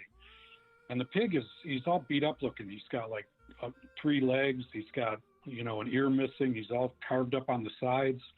Guy goes, "Yeah, well, why does he look like that? What happened to him?" Farmer says, "When you got a pig that good, you don't eat them all at once." I love the 3-legged pig joke. All right, thank you, Ron. I appreciate it. Thank you. And give your wife our best as a Slippery Rock University alumnus up there in Pennsylvania, where that family's house burned down because they put their pet pig under the house with extra hay to keep it warm and a heat lamp, and it proceeded to burn down the house. In the immortal words of one David Byrne. Here we are. I hope everybody saw this article because it was in the Washington Post or the Wall Street Journal or one of those. A very, very hoity-toity publication. Yeah, the Washington Post is where it showed up. Here we are broadcasting live from downtown Cleveland. And the article was America's best example of turning around a dying downtown is Cleveland, Ohio. So the Washington Post's article on how Cleveland, Ohio is proving to be the model for how cities who are awash in what they call a doom loop, post-COVID, they're having a hard time, a lot of dying downtowns, but that Cleveland is doing it right. Now, it mostly is leaning on getting people to live downtown, and I think that's a bubble that, I can't believe it hasn't already burst, but yeah, Sexy Showers right next door to us here. Mm-hmm. Brand new building that still not up. Well, up, but it's not, up. Not, It just not finished. I think it takes a while. Huge building. Takes a while. Yeah, and they've been that's a lot of sexy showers constructing it the entire time we've been downtown here. But boy, for all of the and we go through them every time there's some list, whether it's tongue in cheek or not. Every time there's some list. Okay, about Cleveland. But here you go. The Washington Post goes, Cleveland, Ohio. They are the best example in the United States of a city that's turning around their downtown because of construction and people residing there. I think having radio studios downtown really helps. Of course, yes. You see those guys over, especially technology. Once they got us out of the window and put TAM over there. Now they're like, oh, who's this hunk, Carmen Angelo? That's right. I was just going to ask if there are is there an influx of people moving downtown? Is that real? Every time they put up one of these new condo buildings, they fill them up. Well, they fill them up. Yes, yeah. Well, I think it's a little bit of smoke and mirrors, though, too. Well, yeah. It's not like it was 10 years ago, sure. But every time one of these articles comes out, it makes it seem like there's thousands and thousands of people moving downtown every day. There are. There's more. There's a lot. There are a lot more people moving downtown. Now a lot of them don't stay downtown, so the occupancy is where kind of there's a lot of turnover. Smoke and mirrors comes in. But if you go to that Heinen's right over here, it's always busy. Yeah, that's true. If you go to, but that's from people who work downtown. But not if you go there at 9 o'clock at night, is it busy? It's probably closed at 9 o'clock at night. Yeah, but like if I've been there at like 7 o'clock and it's still pretty busy. Yeah, because there are a lot of people that live on Euclid specifically, like over there. Just knowing the people that I know that have moved downtown over the past few years, I used to know nobody, and now I know at least a dozen people that live downtown. Right. So, that's anecdotal, but it seems like there are more and more people moving downtown. And then also you have a lot more student housing that is downtown versus over near like Case or something like that. There's a lot more from CSU, medical, you mean? Yeah. A lot of the guys that live in this building. Oh, yeah, they're all med students. They're all med students, yeah. So you get a lot of that, too. But I guess that is still them moving downtown, even if it's not like permanently. Mm-hmm. But I guess you're not really permanently moving into an apartment either. Well, but any population center downtown, if they're going through these metrics of what these cities are doing and who's doing it right and who's doing it wrong and who can't seem to get it back off the ground, because some cities are having a real hard time getting back to pre-pandemic in their downtowns. Like St. Louis is having a terrible, terrible time. St. Louis has its own share of They should build problems. another arch. Yeah, they should. Right next to the other one. Second and then arch. paint them McDonald's. gold. And they'll be like, oh my God, there's a huge McDonald's here. A residential arch. Just have people live inside it. You ever and been then in that arch? A zip line. What's that? You ever been in the arch? I've never been in the arch. It's fun. I went there with the kids when they were little, and my son was a little because they put you in this weird little elevator, and he was a little nervous about it because you're not going straight up. You're going in the arch. Yep. Yeah. And so he just thought it was weird, and I could see how nervous he was. So as soon as they close the door, I just go, oh, and then Bill likes everybody to have a good time when he's. But then he started cracking up, and he like calmed down. So just doing a little dad humor to calm down the kids. Oh boy. And I really screamed too. I bet. Yeah, no, I used to be on in St. Louis, and I never. I had a situation where I was supposed to do a thing there, and I was planning on going up in the arch. I've never got only around to it. I haven't spent a lot of time downtown St. Louis, but my shows there, that's like one of the cities other than Cleveland that I can draw pretty well. St. Louis. We have a lot of listeners there. They show up. Yeah. I don't know if that's across the board, but I have people specifically showing up to see me in St. Louis. Maybe well, that's yeah, why. we have a lot of people there. Yeah. Yeah. But St. Louis is a city that has a lot of problems, but Cleveland does too. Maybe you've heard about them. But Name one. One doesn't really come to mind. All of the dirt bike hooligans that are constantly wilding their way down the downtown streets. No, they really broke it down. This article in Washington Post, they were like, they're putting up, a good mark of the health of a downtown. For a lot of these cities, the trouble is with people not coming back into the office, these companies are on the hook for like these rent payments for these places nobody works anymore, right? But they're like Cleveland, it's a big vote of confidence when Sherwin-Williams goes, we're going to build a massive new skyline-changing headquarters. Poundcake loves the skyline. He wants to see more skyline. I think that's I think that's like the pulse of the city. You want to have pride in your town. When people drive through, if they're not visiting and they're just driving through, you're like, damn, look at Cleveland. We'll have to come back here. Look at their skyline. It's so majestic. We'll have to come back here. Look at that skyline. But I'm just saying, it looks like it's the hustle and bustle. Like it looks, if you have a new skyscrapers going up, clearly people are in them. They didn't just build a multi-million-dollar building for it to be empty. I didn't even realize that there were residences in Terminal Tower. I didn't That's know that. newer, I didn't though. know that people lived in there. They only started doing that, I think, within the past 10 years. I had a guy on Grindr hit me up, and he lived in Terminal Tower, and I was trying to hook up with I'd be him so afraid bad. to. I just wanted to see what his apartment was like. I didn't. Well, because it's called. Yeah, no, he wasn't on the verge of death. But you Hospice by Terminal Tower. You went up and wanted to see? Yeah, he was like okay looking, but I'm like, I really want to see his apartment. Like, I just want to. Can you give me a tour? Yeah, but then you get there and you're stuck with an okay looking guy. But I would smash. I just want to see his Oh, apartment. I see. Yeah.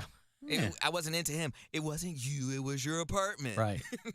You just want to look down. Poundcake hates gay dudes with no car, but he loves guys that have air conditioning. He'll hang out longer for that. Yeah, he likes He'll amenities. hang out with an okay-looking guy if they have a nice apartment. views. He does. He loves the amenities. Well, he puts the men in amenities. I think about the guys that I've had sex with that had mattresses on the floor. It's a come up if I go to his apartment. If you're just a couple of feet higher, that's a much better situation. Mm-hmm. Not a couple of feet higher.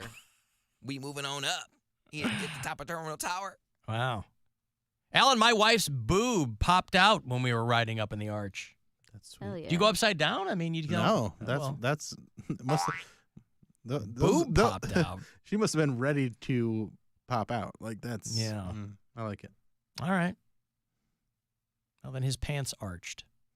I've got to take a break. If you want to send a text, 35192, AlanCoxShow.com for everything else. And you can listen wherever you are on the iHeartRadio app. Buzzard Radio. The Buzzard. Is Rover. If anyone knows medical stuff, it's a guy named Rover. Rock.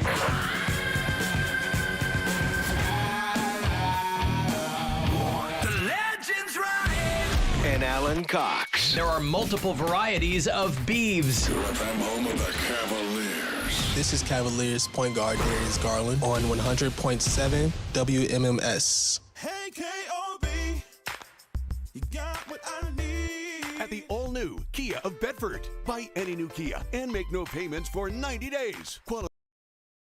Complimentary lifetime engine warranty. And KOB wants to get you financed at KiaBedford.com. Get pre-approved in minutes without impacting your credit score. Go now to the Bedford Auto Mile or KiaBedford.com. Get what you need at KOB. With approved credit. Deferred payments applied to remainder of finance. Free for cruise during no payment period. See dealer for details. It's a mystery where Old Spice finds its amazing scents like Himalayan sea salt, but I'm thrilled they have because no other body wash exfoliates and moisturizes 24/7 like Old Spice Gentleman's Himalayan sea salt body wash. Now, if only there was a mountain range separating the Indian subcontinent from the Tibetan plateau where I could hide my Old Spice and keep my family from stealing it, my impossibly smooth skin will finally be safe.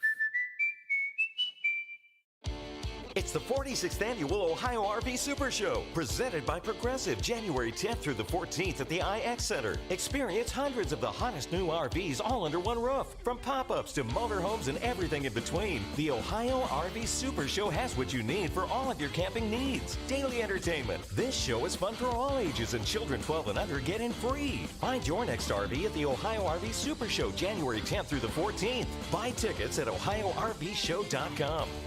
Ever felt judged at the gym? You don't know how to use the leg curl machine? Are you serious? This is your first day alive? No, it's okay. I love helping people during their first day on Earth. At Planet Fitness, get energy without the judgment. Never intimidating. Always free fitness training and equipment for every workout. Join today during the Big Fitness Energy Sale for 24 cents down, $10 a month. Cancel anytime. Deal ends Friday, January 12th. Planet Fitness is the preferred gym of the Cleveland Cavaliers. See Home Club for details. Keep trying, keep striving, keep chasing your dreams. And when you're ready to take that next step, come to Cuyahoga Community College. Gain in-demand job skills or earn a transfer-friendly degree. We can even help you launch your own business. And Tri-C won't slow you down. So don't stop. Keep moving forward to better skills, a better job, and a better life. Tri-C, where futures begin. Classes begin January 16th. Visit tri-c.edu.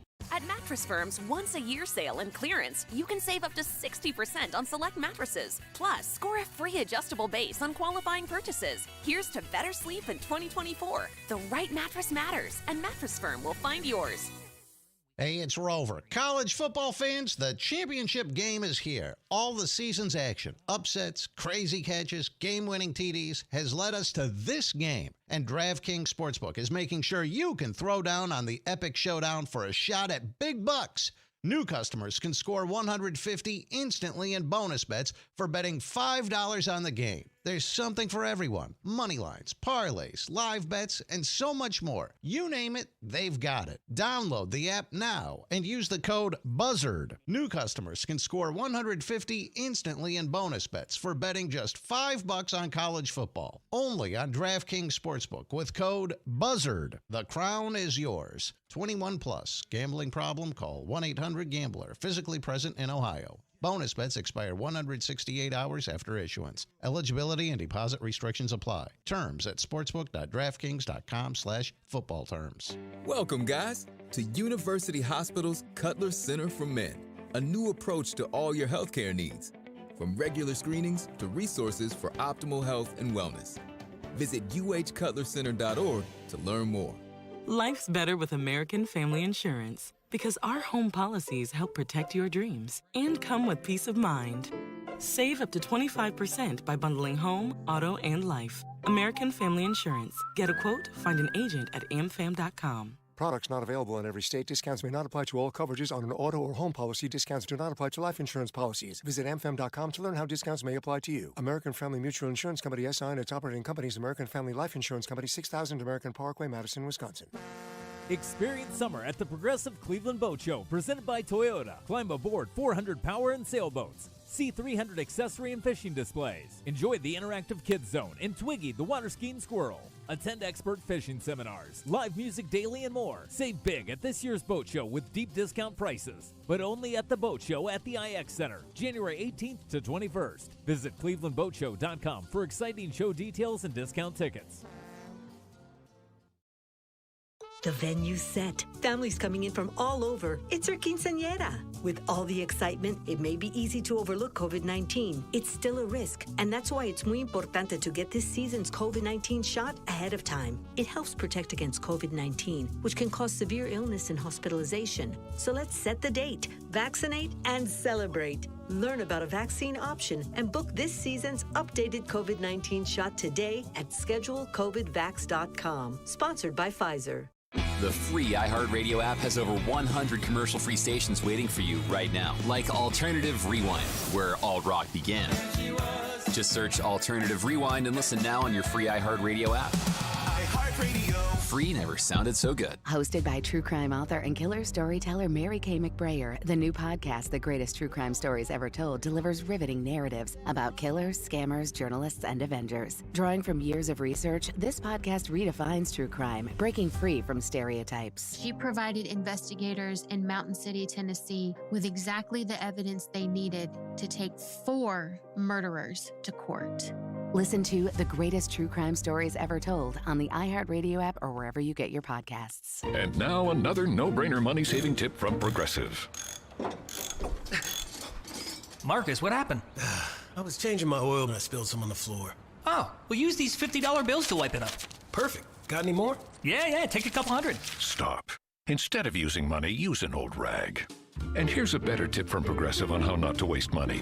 Don't pay too much for car insurance. Drivers who switch and save could save hundreds. Progressive Casualty Insurance Company and affiliates. Potential savings will vary. Not available in all states. This is The Buzzard. From the Bath Authority Studios. The Buzzard. The home of the Buzzard. Buzzard. This is 100.7 WMMS. Cleveland. Call the Alan Cox Show. Girls, this is your opportunity right here. A nice boy, let me tell you that. 216-578-1007 or 1-800-348-1007.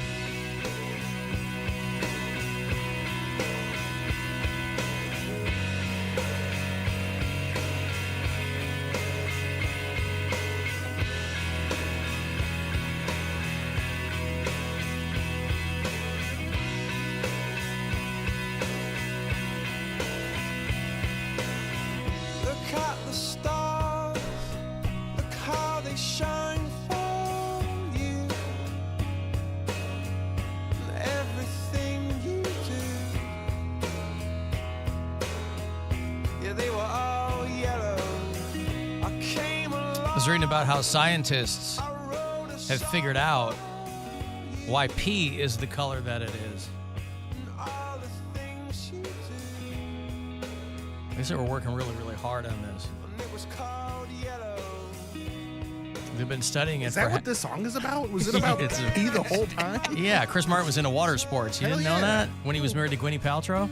That's sweet. Is your son still in his Coldplay phase, by Hell no. He's in college. He's listening to Pink Floyd nonstop. He's got Radiohead tattoos. What are you talking about? No, he was in Coldplay when he was like 10 years old. I don't know why, but, you know. That's funny. I just remember that. Yeah, he was trying to find himself musically, and I couldn't get either of my older children into heavy metal. I didn't know your kids even had tattoos. Your son has tattoos? Both my older kids have tattoos. Ooh, he's tatted? When my daughter turned 18, she got a couple of tattoos. Oh, Mike. He's not tatted. He didn't have a sleeve. Tatted up. He's got a couple of tattoos, yeah. On his neck and back of his Not ear? on his neck. He's going to be gainfully employed. He's already got a job. He doesn't have He's to a Nepo baby. You're going to leave him millions when you pass. Nepo baby. He's an heiress. He's an heiress? He's an heiress, Alan. Yeah, heir, sorry. all right. He's an heiress. Heir to the Alan Cox throne. Yeah.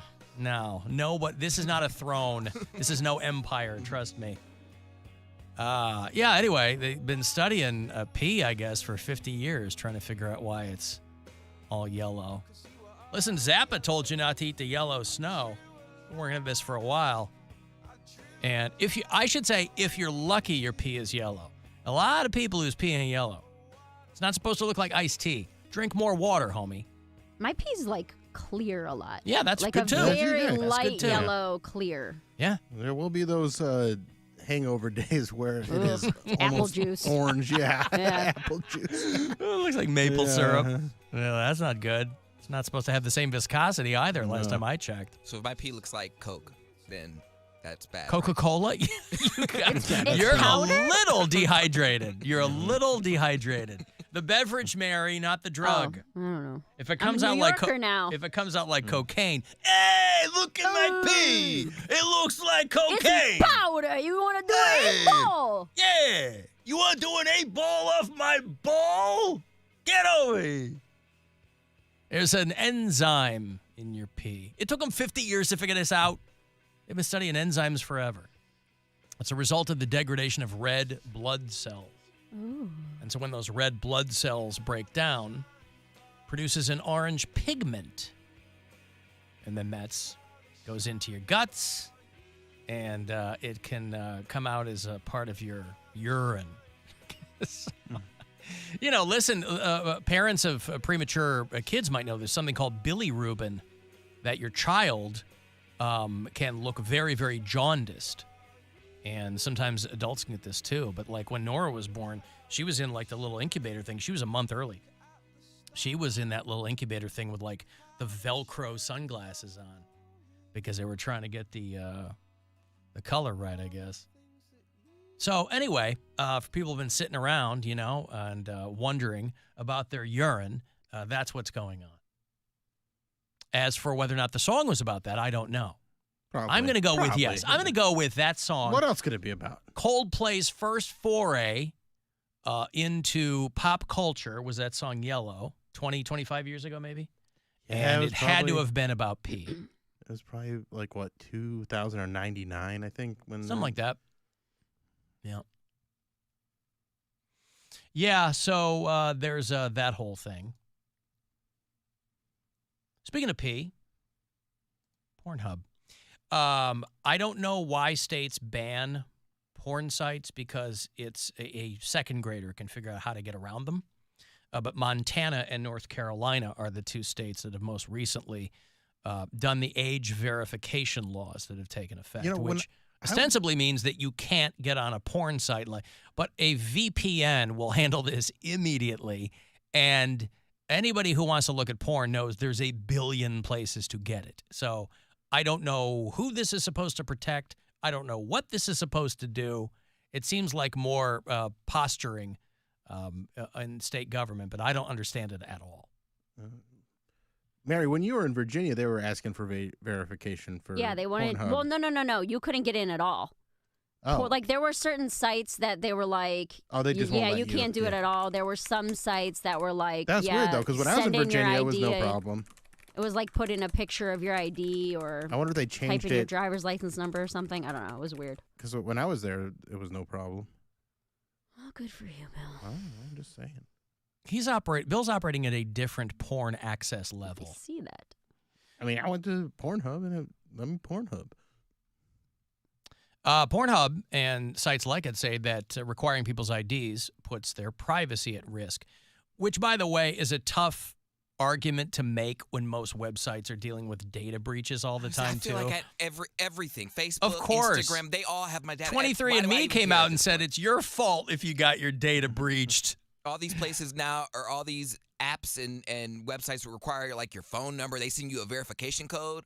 Like everything is double and triple verified. They have my you phone should at the very least have two-factor authentication though. You should have that. Authenticality. I'm sorry. Get the 2FA in there. It's 2024. I'm like, man, who's remembering all these passwords? And then you put them in your phone, and then it's like, oh, well, now what happens if I forget the password to my phone? And then forget the password to your phone. Well, just use a randomizer. Use a password randomizer. That's what I use. Yeah, but you're not going to remember that. So that's the point. They're also not going to be able to hack it. I mean, I don't get my stuff hacked because my passwords are 13 characters long. But I don't think that's how people aren't guessing your passwords, and that's how you get hacked. I think it's you click on a link, and then they have all type your it in. Well, that's part of it, but there's also people using 1234 1234 as their passwords. As far as hacking goes, I think that's rare. No one's just like guessing a password. No, every year they go, these are the most popular passwords, and it's, A, B, C, D, whatever. It's like password 1 exclamation. Some guy working the Homer Simpson job at the power plant, guy in charge of safety and security, is using 1234 as his password. Or just password. Nobody. I figured they wouldn't be able to get it because I used a 0 instead of an O in password. Both of my S's were 5s. How are they going to look past that? A password randomizer. See, I don't like that neither because I want to know. You don't like that neither? You don't like that I don't like that neither. Honestly, if he just spells things the way he thinks they're spelled, he'll be fine. Nobody will hack that. Oh, I absolutely do. That's no one's guessing balsamic. Menus to society. I spelled confiscated with a 0 instead of an O. I stylize my passwords, okay? That is a good way to put it. He's stylized. He is very stylish. Everyone stylizes their confiscated. Yeah. GameStop was just like a scapegoat, I guess. I stylize my personality with my speech. You really do. You're like one giant bedazzled denim jacket, aren't you? It's very stylized.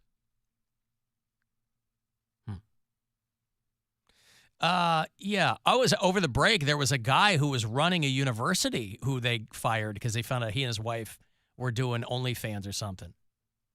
How do you get to that point? Because usually they don't get paid anything. What's that? No, I don't mean the money. Like, how do they not know that before the guy?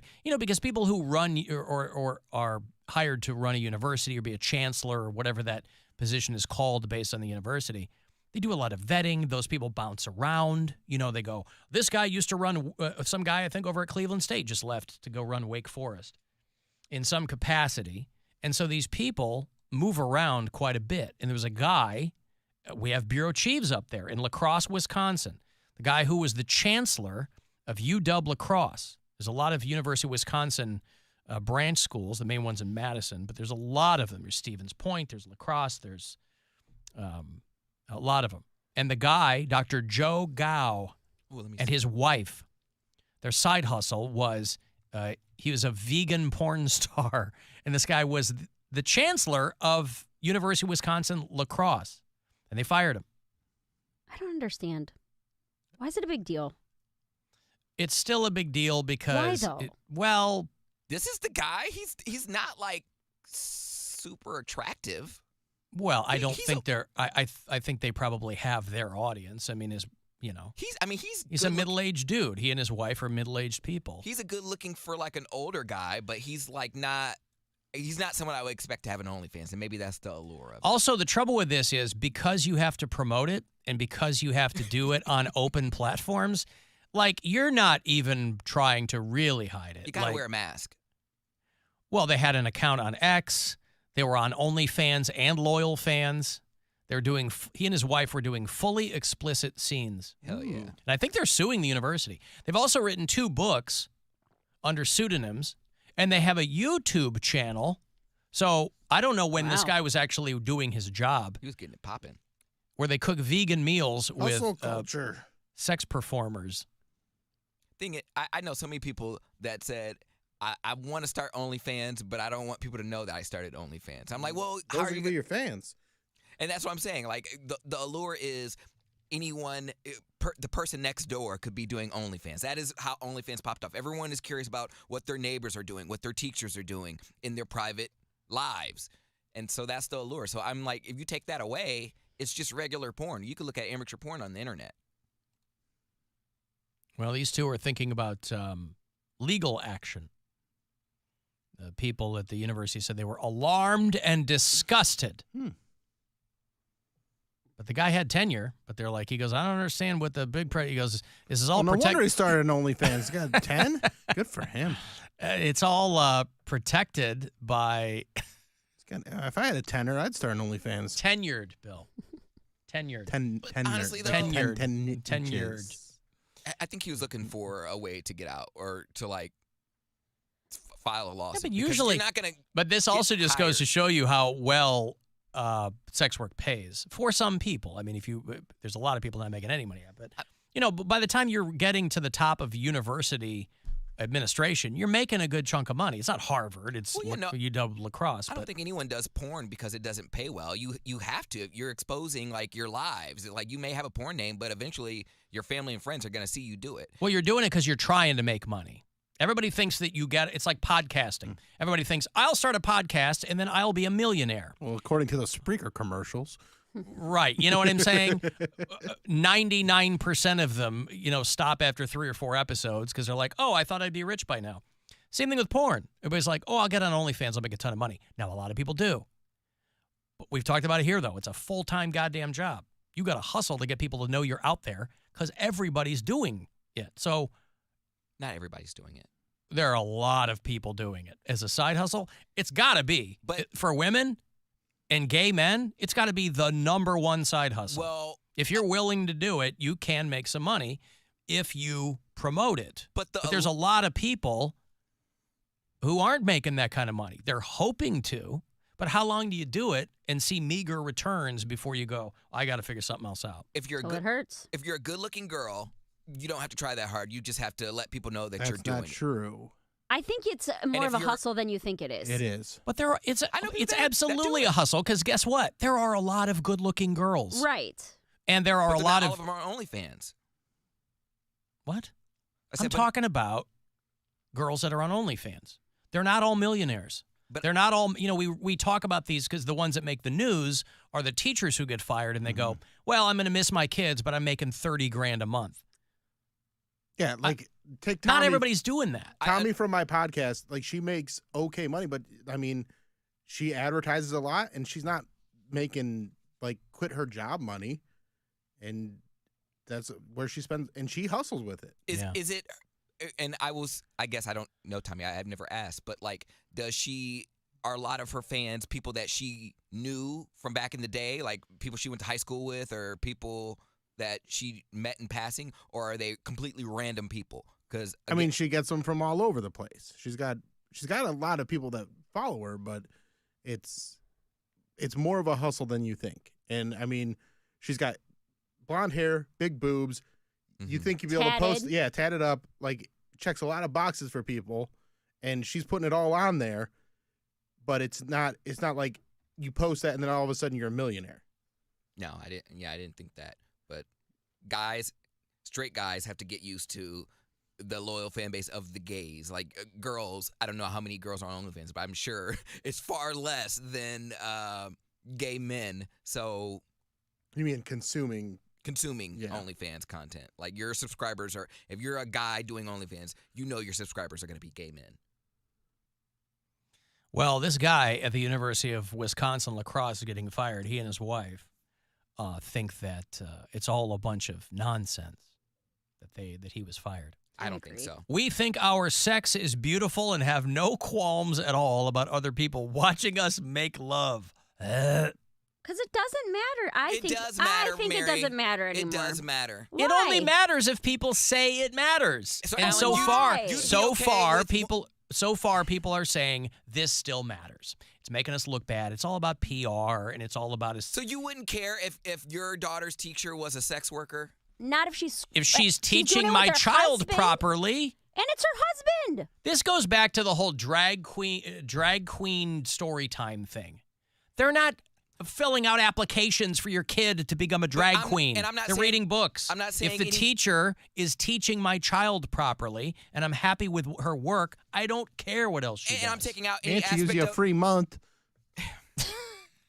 You don't think that's a bit of a distraction? I'm not saying anything about their character. I'm not saying you're asking that. you're asking the wrong guy, because I would be in a distinct minority. You're I think right. It would be a distraction. You're right that it's only a distraction if you make it. Because if you know how your teacher looks naked, you're not going to But focus on anything I'm not else. going to know how she looks naked. All the other dads whose wives found out that they were following her, the kids like in the class will see I've it, never and seen everyone will see it. I've never seen Mary's sister naked. I can. She but- has an OnlyFans. Right. But I don't. I wanted Because to clarify I don't. that for you, so that way people aren't like, is Alan texting Mary's sister? Yeah, we go way back. Don't worry about it. No, because I've never looked at that. I've never logged on to that. If my daughter's second grade teacher, I found I was doing OnlyFans, I would have no qualms about that, because I understand. I get it. Now, again, I would be drowned out by all the pearl clutching, of course. But if I were asked I didn't know to, she was doing pearl clutching. Yeah. Ooh. Well, first you got to clutch them, then you Yeah. got to pull them. It's like starting a lawnmower. Mm-hmm. So, I don't know. I don't know. I think I would have a problem with that. But you also are the only one that has no experience whatsoever raising a child in any way. Okay. Well, then my opinion doesn't matter. Right. That's what I'm trying to tell you. Well, no, I wouldn't even go that far. I understand what you're saying. If you say it would be a distraction at the school, you're absolutely correct. But that's different than you asking me, you wouldn't care if your kid's teacher was doing OnlyFans. I would not care if my kid's teacher. If she's doing her job that properly and she's a good teacher, that's what she's there for. I mean, she might be a great cook at home too, But I'm not asking her how she makes a quiche because I don't care. She's not there to cook. She's there to teach my kid. And as long as she's doing that properly, I don't care what else is going on. Okay. When's the last time anybody made a quiche? People still make quiches. I confuse quiche and frittata. Well, they're both egg-based, right? A quiche is like a frittata wrapped in a pastry, right? Yeah, it's like a tart. Yeah. Okay. A frittata is more like a what? Like a crepe? Baked omelet. I feel like quiches was a big thing in the 80s, and then they really fell off. Oh, of course. And I don't know why that became like a culinary thing, but... Like the 80s was all about quiches. Quiches and casseroles. Yeah. I mean, people would say, real men don't eat quiche. That was a Yeah, book, that was a I whole think. thing, yeah. A precursor to the yeah. Men Are From No, it Mars. was not. Yes, Yes, it Real was, Men Don't yes. Eat Are you Quiche was a book. serious? Yeah. Yes. Because quiche was such a... It's super gay. It's gay to eat eggs and pastry. Now, it was a satire book. Oh, okay. Yeah, it was a humor book. But 1982, Real Men Don't Eat Quiche is a best-selling book in 1982. I think my mom and dad had it. But yeah, that was a book.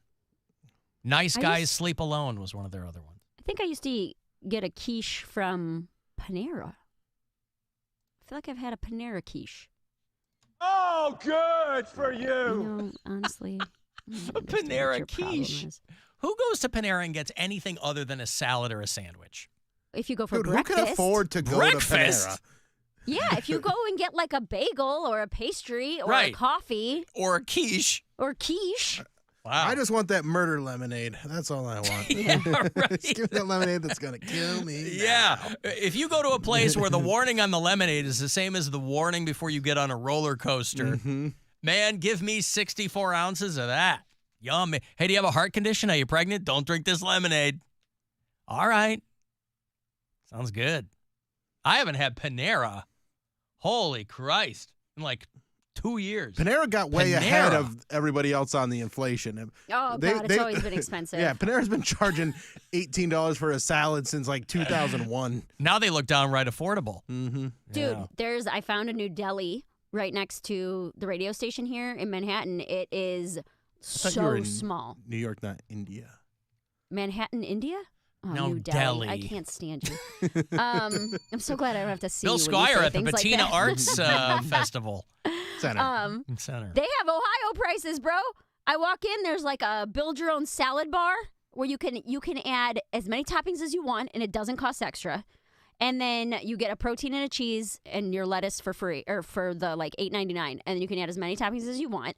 And then there's like sandwiches and wraps, also like $10 max. And then they have a whole hot bar station that has a lot of seafood on it that I don't really trust. But I got a $9 salad today. And I was like, dude, these are like, this is cheap. We'll see how I feel tomorrow, but I was pretty excited about it. Cheaper than Panera. Look at you. Because you're right by Carnegie Hall, right? Where iHeart is? Yeah. Yeah. It's like how do you get there? On the subway? Practice. Oh. Okay. Yeah. I got a pee. It's not the Carnegie Deli. That place isn't still. No. It's called Star something. Yeah. Star Bar? Star Hot Bar? Mary? No. What? Did we ask how the bathrooms are there, by the way? They are in suite. I can tell you that much. I walk directly up my room, hang a right, and I'm at the bathroom, baby. They blowing them up there, though? No, there's like no one here. Yeah, no, This all is the shows, a morning show building, big time. Yeah. All the shows So, like- come back January 8th. But they're also going to be gone by the time I get here. Right. Elvis and the Breakfast Elvis Club. Duran and Breakfast Club, I guess. They were telling me. What's in that box behind you? Huh? There's a bunch of boxes. There's like, they put me in a Go through storage 'em. room. No, I'm not going to go through them. See what they got? I just got Go here. through them. Did you get fired? I just got here. But I did get my little zippy pass today where I can swipe into the building. Hey, which look is at exciting. you. I know. Congratulations. Yeah, no, they My actually face put on it. their face on it on that Yeah. one, not like ours where they're just like, here's a blank card, whatever. Like, no, Yeah. no one's going to break into here. Think about that. If any of us went to iHeart New York, Mary would have to let us in. Oh, you're welcome. I would call ahead. Bobby me too. Pitts. Yeah. I got a break. Hey, if you want tickets for your Monsters hockey team, they are playing the Rochester Americans, Cleveland Monsters. This Saturday night, I will have 4 tickets for you coming back. It's the Alan Cox Show. Everywhere on our free iHeartRadio app or whatever smart device you have. Just tell me to play the Alan Cox Show on iHeartRadio. Happy New Year. Happy freaking New Year! So, we heard your New Year's resolution is to be at the biggest alt-rock show on the planet. iHeartRadio Alter Ego 2024. Presented by Capital One. Just added to our superstar lineup, Fall Out Boy. Plus, the 1975. The Black Keys. 30 Seconds to Mars. Bush. Sum 41. Yellow Card. The Last Dinner Party. Lovely the Band. Just listen for keywords to text in and win. Alter Ego 2024. Presented by Capital One. Fans with a Veeps All Access subscription can stream the concert live at Veeps.com or via the Veeps app. Alter Ego. Your last chance to win a trip to be there. The only way in is to win. Is happening now. The Hartford Small Business Insurance is a proud sponsor of Alter Ego. To learn more, start a quote, or find an agent, visit thehartford.com/smallbusiness. With insurance designed for your small business, the Bucks got your back. From the Mr. Hero I crave the hero. Weather Center. WMMS weather. Tonight turning clear down to around 20. Tomorrow mostly sunny with a high of 35. Saturday and Sunday cloudy, some snow, high both days this weekend in the mid-30s. This report is sponsored by Vicks Pure Z's Kids. Pure Z's Kids is mindfully formulated for kids with an optimal level of melatonin to help them gently fall asleep naturally. It's 100% drug-free and available in delicious gummies and liquid.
weekly podcast series. In each episode of Talking to Death, join Payne, Lindsay, and guests as they discuss all things crime, life, mystery, and fun.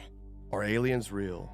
Based on everything I've learned, I think that the government knows something. I don't know if aliens are real, but I think there's something out there that they know. Listen to Talking to Death on the iHeartRadio app or wherever you get your podcasts. Odds are you won't die. Now it's time to give stuff away. Alan is giving some stuff away. All right, I'm going to go see your Cleveland Monsters take the ice against the Rochester Americans this Saturday night at the Romo Fijo. Got a 4-pack of tickets for you. All the info is at clevelandmonsters.com. All right? Get some hockey under your belt. You and 3 pals, good luck. Caller 10. Put you at the game on Saturday. 216-578-1007 or 800-348-1007. You'd flee a wildfire. Evacuate. You'd prepare for a hurricane. But there's no escaping this disaster. It's one of the worst disasters that I've seen in my career. It's the Alan Cox Show. On 100.7 WMMS.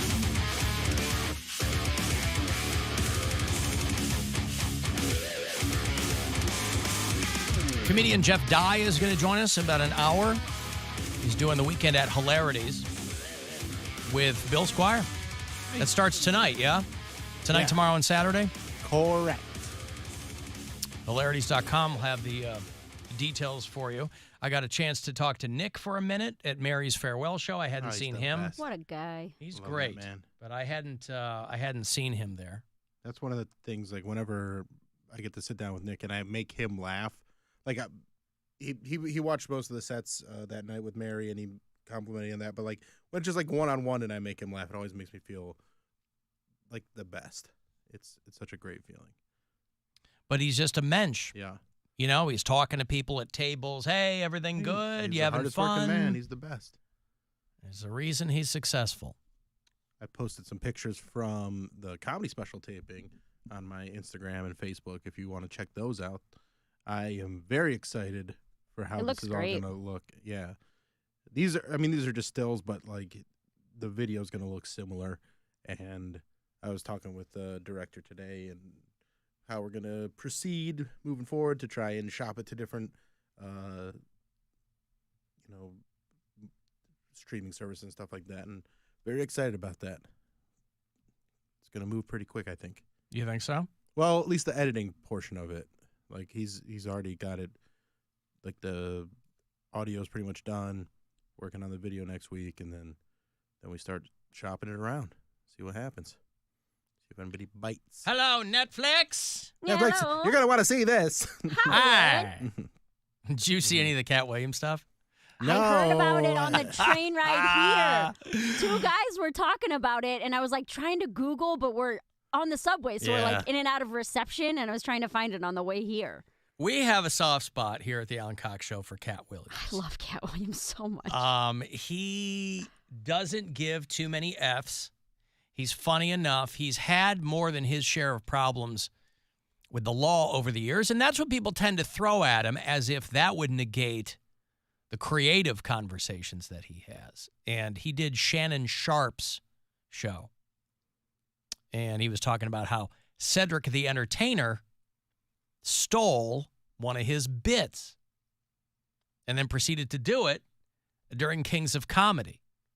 And he's ripping on Cedric the Entertainer, and he said Steve Harvey looks like Mr. Potato Head, and that Cedric looks like a walrus. I mean, the Steve Harvey looks like Mr. Potato Head's been going around for that. Oh, has it really, Mr. Potato? Oh, because of the bush broom mustache. Since he started going bald head, yeah. Gotcha. Thing. Cedric told you when you asked him, did you steal Cat Williams' joke? Yeah. He said it don't line up. How it don't line up that I did it on TV in 2018? You came to see me at the Comedy Store do it in 2019 and then did it on the Kings of Comedy. Like, what doesn't line up? This is a televised joke that Mark Curry helped me punch up and get to. Mark Curry? Wow. I think I know who that is. Hanging with Mr. Cooper. Oh. Don't forget your toothbrush. Remember Mark Curry? I didn't know that was his name, but as soon as you said hanging with Mr. Cooper. Yeah, he's a funny guy. I saw him 100 years ago do stand-up. The level that it was. The same Steve that went to go watch Mark Curry do his whole sitcom and then stole everything Mark Curry had. Now Steve got a sitcom where he the principal and he wear a suit and then he gets this high top fade making all black men think. Was the Steve Harvey show him as a principal? I don't remember the Steve Harvey show. I think he like was. The sitcom. Okay. He got the best lineup in the business, and it's a man unit. Then you ask it, why you not a movie star? I didn't want to be a movie star. This the same Negro that hated on Bernie with this same thing. I didn't want to be a movie star. No, you couldn't be a movie star. There are 30,000 new scripts in Hollywood every year. Not one of them asks for a country bumpkin black dude that can't talk good over baby. Oh, God, just going in. I love it. I mean, none of it has anything to do with how funny these guys are or aren't. But, they're just sitting there with 2 bottles of whiskey, him and Let Shannon him go. Sharp, and he's going off. And Shannon Sharp's like, well, he's trying to kind of play peacemaker a little bit. But if you pull the string on the back of Cat Williams, you got to be prepared for what comes out. OBKB. Oh, I love it. Can't talk good over baby and look like Mr. Potato Head. There ain't none. You would have to have a range. I played a lot of characters, 60 movie roles. I'm not playing Cat Williams in there. I don't know. Isn't he kind of playing Cat Williams in all the movies? I was going to say. I mean, you could make the case for him being typecast. He's like 5'1", How old is he? He's not 60 yet, is he? How old's Cat Williams? I have no idea. No, I think he's like in his 40s. He's in his 50s. He's older than me. I think so, 52. yeah. Oh, maybe he's my age. I'm sorry. I know. September 2nd, I know his 1979. full name is Catherine Williams, but Yeah, well. That was Caterpillar Williams. Let these dudes lie. Cedric's sitting here telling you why he ain't a movie star. He over here look like a walrus. You didn't say nothing. He can't even get his arms off his stomach sitting over here. Why I'm not a movie star. What? It's a situation. He never wrote anything. Remember, when Cedric the Entertainer starts, he's supposed to be singing, dancing, and telling jokes. That's why he's called the Entertainer. Right. We found out he can't sing, can't dance, and doesn't write doing the album. jokes. He did 4 comedy specials. They're so bad, Shannon, they're not available on Netflix or Tubi. Can I say that again for the audience? what does that mean? They're not on Netflix or Tubi. Even they're not anywhere you can stream them for free. They're on Everyone HBO. Everyone gets on Tubi. Well, that's Like, because it's free, Tubi's- right? Yeah, but Cedric the Tubi's, Entertainer's on HBO. Yeah. His hours are over, and Cats on Amazon Prime. I mean, you got to buy Cats. You can get Cedric's for free. I've clicked her on HBO, and you can see Cedric the Entertainer.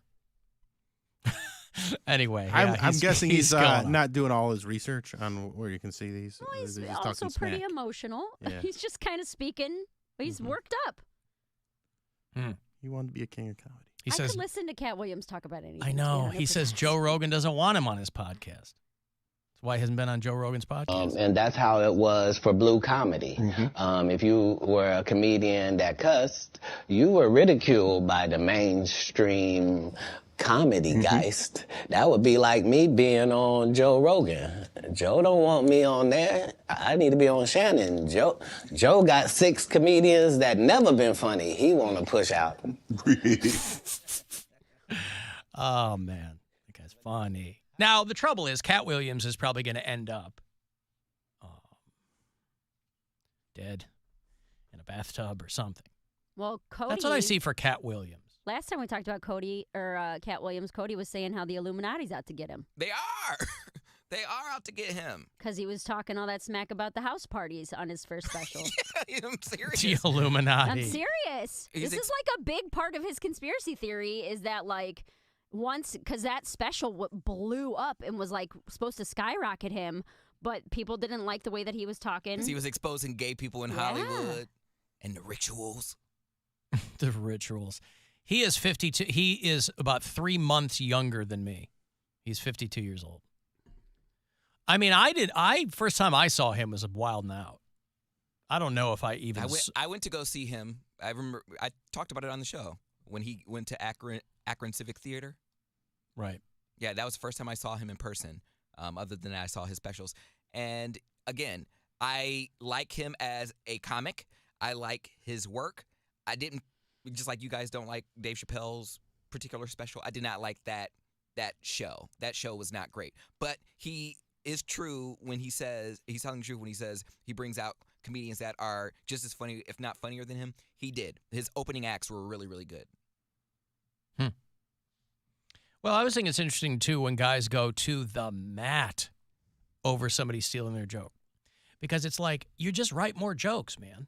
Well, it's all Yeah, but if you it's annoying. If No, I someone's get it, stealing something that but you worked really can't hard do- on, I understand, but you can't do anything about it. Well, other putting than it out say, there you can call him out. as this guy's a joke thief. But then you just look like sour grapes because people are going to go. That's like something that people say when, I don't know, like that's a weird thing to be like, oh, he's just mad. Like, why? I would be mad. He stole his, yeah, he stole his joke. No, I understand, but you're still going to write more stuff. Like, yeah, But it you sucks, don't but want to. I don't Yeah. think that is like rule number 1 in comedy. Is like, hey man, you don't take other people's no, stuff. of course, but also the conversations are had about how there's a billion of the same ideas floating around, and there is two people are absolutely- going to do two different things with it. But There is parallel thinking. I have seen that, but there's also people that don't care and they'll steal jokes. And I mean, Carlos Mencia was the most famous one, but there's other people that do it, and they do it and they don't care. So if he's calling him out, if he really thinks that his jokes were stolen, then he's got a right to say it. I don't even know what bit he's talking about. I don't either. It's probably the one about being black. He did steal that from him, didn't he? Man, Mine. Where would Cedric even get that idea? I know.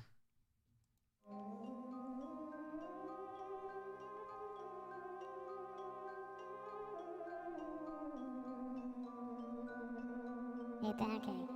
Yes. Hey, what's up, man? Long time no hear. Well, I was on vacation. Ghost go on vacation? Hell yeah, I'd take a vacation from you. Well, I took a vacation from you, so it's You fine. did not. You ain't broke ass. You ain't got no car. How did you know that? Cause I listened to the show, dummy. Well, I what? heard you talking about you ain't got. You hate gay dudes with no car. You a gay dude with no car. Temporarily. How temporary is that gonna be? I don't know. All right. I mean, I'm not complaining that you're hanging around the house all the time. That don't bother me at all. Yeah, that I was. like you not having a car. I like you being immobile. I like you having to sit around, not sure what you're gonna do. Because it makes me vulnerable, and I just get into a state where I'm like, oh, what am I gonna do? And just wacky. That's right, man. You're reading my mind. You sit around, you get bored for too long, it's wacky. Yeah, that's exactly what But happens. you should take it easy, man, because you've been, it's been a lot lately. And I just want to let you know, I just want you to be careful, all right, man? I'll do my best. Please be careful, is all I'm saying, please. Do my best. All right, that's all I I'll have. use some lotions and exotic oils and stuff and take it easy on myself. Oh, exotic oils? Exotic oils. From where? They got them at like these little shops. Exotic oils? Yeah. And little shops around here? Yeah. That doesn't sound very exotic, is all I'm saying. Well, they sell them here, but they're from somewhere Oh, else. I see. Why do they have to be exotic? Can't you just use regular old Vaseline? Ew, no. No, Why I not, man? never use Vaseline. People use Vaseline. That's so old-timey. I don't know, man. I'm just telling you what I see out there in the world. You never use Vaseline? What about just straight up Jergens, man? No, that burns me. Burns. It burns and burns and burns. Yes. That's okay. I heard you talking, you were also screaming about undocumented people earlier, man. You know, I'm undocumented. Well, you're also dead. I'm sorry? You're also dead. That doesn't matter. I'm They still documented his undocumented. death. I don't even have a documented death. Okay, well, you're not what I'm talking about. You're not taking up space. You don't have any mass. You're not using any resources. You just float around and just spy on people. Yeah, but I don't like that kind of talk, man. I don't like undocumented making fun of people. That's me. Those are my people. Well, then you take them then. Do you know how many migrants I've watched whack off? It's good for your business, not good for mine. It's not a business. It's a hobby. I make money off you.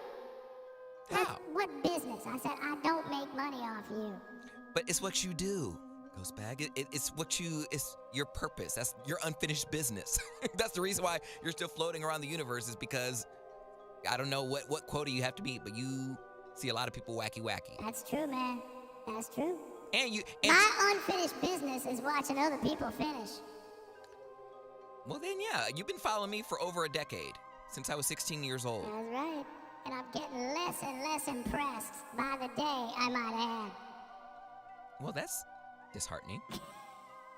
That's really disappointing. I thought I was I'm only getting better. Says you. I'm more flexible now. I've lost I'm weight. just saying, if you're out there trying to put on a show, man, put on a show. I'll keep that in mind for tonight. Oh, I don't think I can make it tonight. Well, then I don't know what to tell you. I'm not about to wait for you. Okay, wait. Maybe I can move some things around. What time? 10 p.m. work? Yeah, all right. I'll see what I can do. All right. You don't want to get your little Vicky. You got to do it. I'm going to call you right at 10 o'clock to throw things off. I will leave my phone on silent, just like I did when my car got stolen. Knock on the door of the cops. Poundcake, are you in there? I know you're not. What are you doing in there? Young man, what are you doing in there? Bang, bang, bang, bang. Oh my God, it's the masturbation cops. They're back. Yeah. All right. What's that in his hand? Shoot him. He's got a gun. Mm-hmm. Looks like he's got a round in the chamber. I feared for my life. I didn't want him firing one off at me. Wow, 10 o'clock tonight. I had no idea that you were so scheduled out. Well, that's usually around the time if I'm not going to bed, I'm in bed. So I was just like, let me just grab my laptop or tablet and just see what's on there. See what I got. You have a laptop and a tablet. Yeah. Wow. Must be nice. Depends on which one's charged. Must be nice. What's that? I said it depends on which one's charged. Well, my laptop is a super, super old computer that I have from college. Like, I haven't. So when that one dies, eventually it's going to get some type of virus from all the porn it's just my porn computer. So literally, I have no business other than watching porn on it. So whenever it gets a virus and is out of commission, it's over 10 years old, I'm just going to burn it. I'm going to burn it. Burn it. Burn it. Wow. Like no one would touch it. They would have to have like a, biohazard mask and whatever gloves to take it out of there. So I wouldn't do that to someone. Huh. I would treat it like when I got rid of the F-ton in college, pushed it out the window and dragged it to the street. Because I didn't want my uncle who was helping me move to see it. I was embarrassed. Alan, you guys were talking about quiche earlier. Does Poundcake know how to spell quiche? Keishhhhh. No, she's the one who sang TikTok. Oh, Kesha? Keith. Keith. Keith? You've never seen the word quiche? The dish quiche? You've never seen that? I'm sure I probably have. Spelled out, written out? I don't remember. K-I-E. It's not a K. So you've never seen it then? No. Oh. How is it spelled? Quiche. See, this is y'all's fault. Well, it's not an English word. How is it ours fault? It's y'all's fault. Because y'all want us to order stuff, but then try to make it hard to spell. I think he means whites. Oh, is that what he means? Us whites. The food Illuminati. Yeah, well, we didn't make it up. It's French. I guess they are largely white, though. Okay, I've tell Poundcake he's got a FAP top. No, that's perfect. Yeah, that's just your porn-only computer. Yeah, pretty much. Like laptop. I may have done a tax or two on that computer, but there has no tax or two. It has no other two. I did a tax or two on there. It has no other purpose for it anymore. Like I'm not doing book reports and stuff on it anymore like I was in college. So I'm like, well, it's just gonna have porn on it now. Yeah. It's got a bunch of stuff bookmarked. All right. It's atrocious. It's disgusting.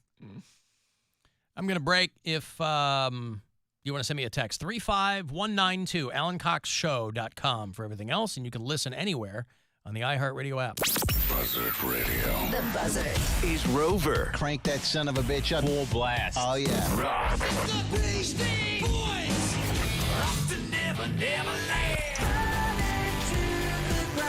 And Alan Cox. Seemingly, mind-numbingly dull. Your FM home of the Cavaliers. This is Cavaliers forward Evan Mobley on 100.7 WMMS. Your afternoon drive is brought to you by the Ken Ganley Auto Group, Ohio's #1 automotive retailer.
MMS, Cleveland.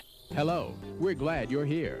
If you need assistance or just have a question, our associates will be glad to help you anytime. Call the Alan Cox Show, 216-578-1007 or 1-800-348-1007.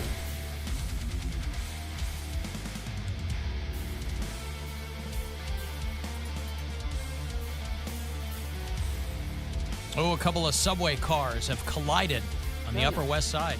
Ooh. Minor injuries are being reported. Oh, no, kids were hurt? I don't know if there were any kids hurt. But you're not up there. That's not going to bother you. Not far from there, but I'm not up there. Well, I didn't know if your nightly dinner with your patrons was going to happen. Your fake grandparents. No, that's next Thursday. Meemaw and Pap Pap. Speaking of fake grandparents, I finally got Grandma's Christmas present and gave it to her today. It took that long? It said it was going to be delivered weeks ago, and then it was just delayed and finally came today. Right. And so I went and dropped it off before I came into work, and she Are you comfortable enough saying what you got her? Yeah, I got her.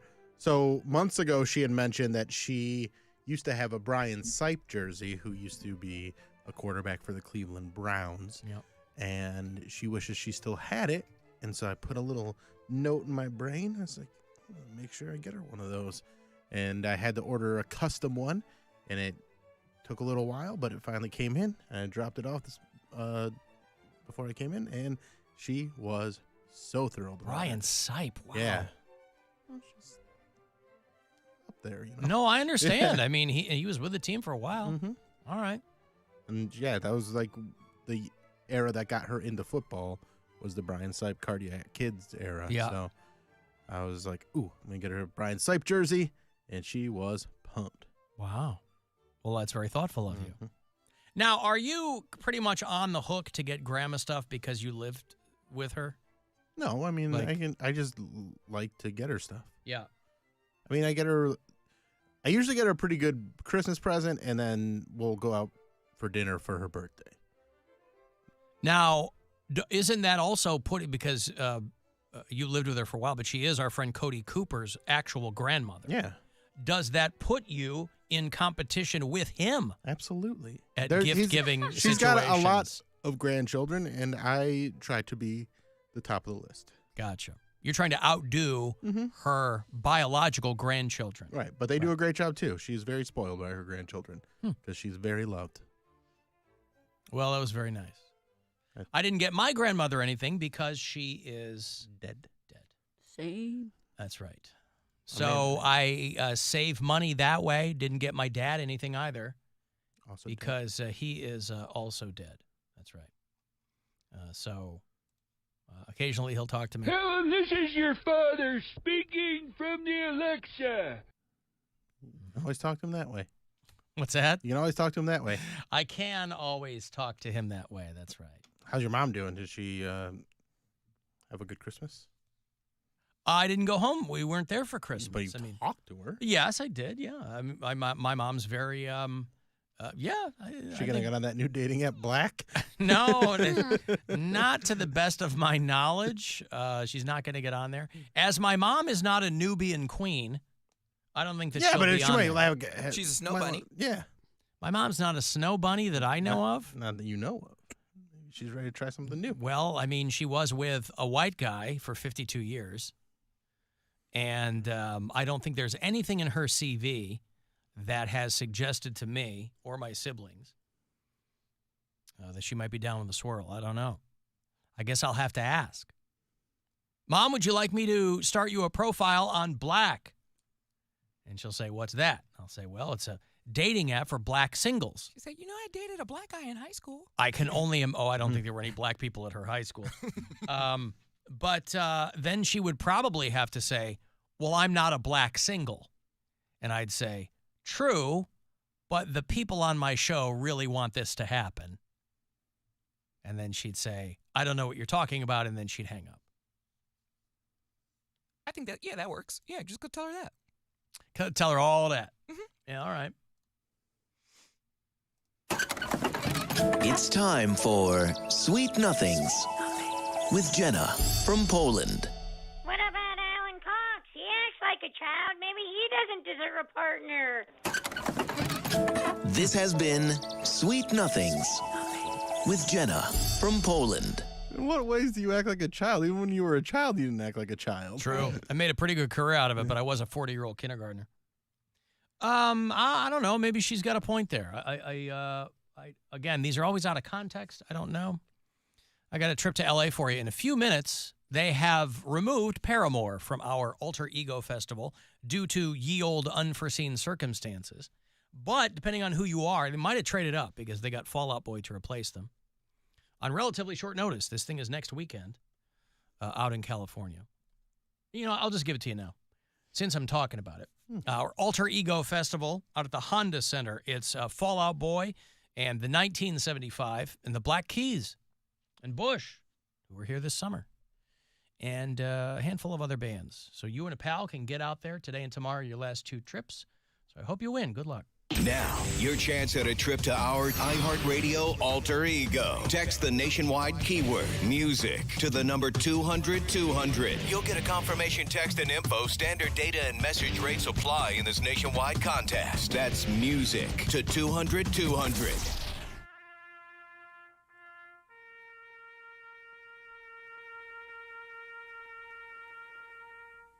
Guys, I don't know if you saw this. I think the news broke this morning.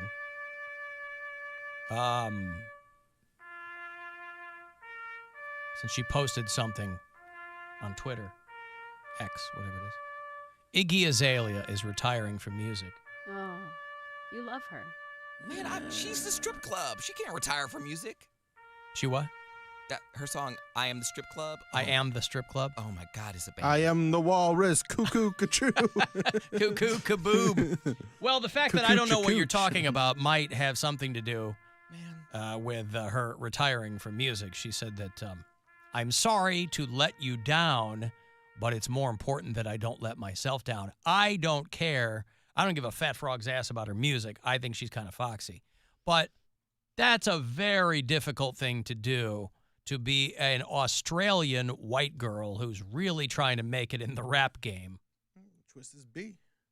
She's going to pat, and twist his B. Oh,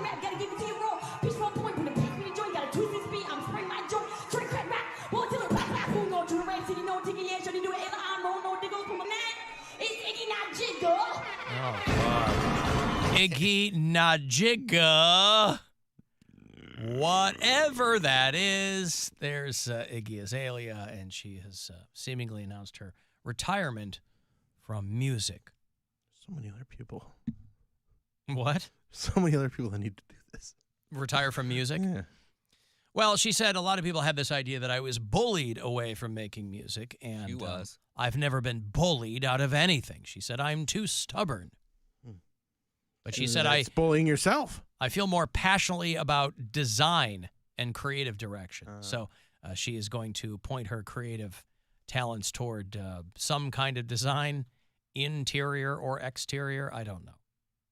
Azalea Banks used to roast her. Because she stole half her name. Pretty much. So, yeah, if you're a big Iggy Azalea fan, you know, she just announced a comeback, and that's kind of what I think this is. You can't launch a comeback if you don't go away. And some of the going away was kind of forced on her. This time around, it sounds like she's making the decision herself. And so she, 2021, she said she was going to be taking a few years off. 2022, said she was coming back. Then last year, she goes, oh, I sold my back catalog. I don't know. Again, that's hilarious. I don't know what the hell that means. Your back catalog. I can't imagine anybody is looking for the Iggy Azalea front or back catalog. She frankly. has 3 good songs. Well, again, you know, people are making full albums of songs, but most people are only hip to 2 or 3 of them, like you said. And, you know, she said that she wasn't allowed to finish that gig in Saudi Arabia. Remember that? She said the wardrobe malfunction because she split her pants. And she said that was, she's just had too many stops and starts. But if you're a big fan of hers, maybe you can hit her up. You can go, please, please return to making music. More Toothless B-sides for her. I mentioned in passing that Tom Smothers died, but we didn't really get into it. Tom Smothers, if you're of a certain age, if you're a Gen Xer, it's still a little bit before our time, but closer to, if you were a kid in the 70s, it was closer to the time that the Smothers brothers were still a pretty big deal. It was Tom and Dick Smothers. These were guys who literally got canceled for what they were doing creatively. There's a lot of people now complain about getting canceled, but they're still free to do whatever they want to do. Smothers Brothers literally got canceled off CBS. I don't know if you can see Smothers Brothers reruns anywhere. I don't know if Paramount Plus has got them. It doesn't seem like something that would be easily found. Probably on YouTube, most likely. Find old Smothers Brothers shows. But Tom was the older of the two brothers. He was 86. Dick is still alive. But they were a couple of clean-cut dudes that were very, very vocal about their support of civil rights. They were opposed to the Vietnam War, and they were not quiet about that either. They were on a very big platform. They were over on CBS, and it eventually led to the network just canceling the show, taking the show off the air. But for a long period of time, the Smothers Brothers were like a big deal. And they would write together, and they would perform together. And, people could talk about how they're not afraid of confrontation. But if you're doing that kind of stuff in the late 60s, early 70s, you were putting your career at risk. They had the Smothers Brothers Comedy Hour that debuted in the late 60s. And it was only on for a couple of years because they were doing anti-establishment humor. They were poking fun of the president and things like that. Those aren't things that really now that would get you canceled, but. And they would pop up every so often. They would pop up. They would do like a 50th anniversary thing, or they would. But when I was a kid, the Smothers Brothers was like, that was still a big deal. Like that was still very much in pop culture. They would do variety shows and things like that. But, they did the earliest incarnation of The Tonight Show. They were still kind of like, started as folk singers, really, but they would do jokes in between.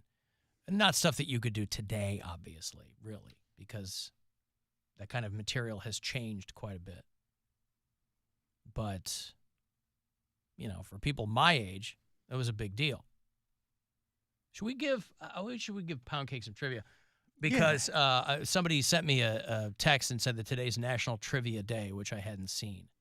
But I always love to take an opportunity like that to throw some things at Poundcake and see what sticks.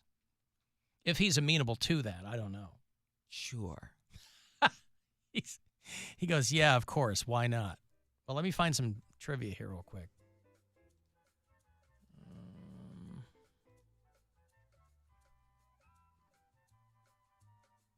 National Trivia Day. Oh, here we go. I'll ask you these questions. This is 6th grade trivia. Okay.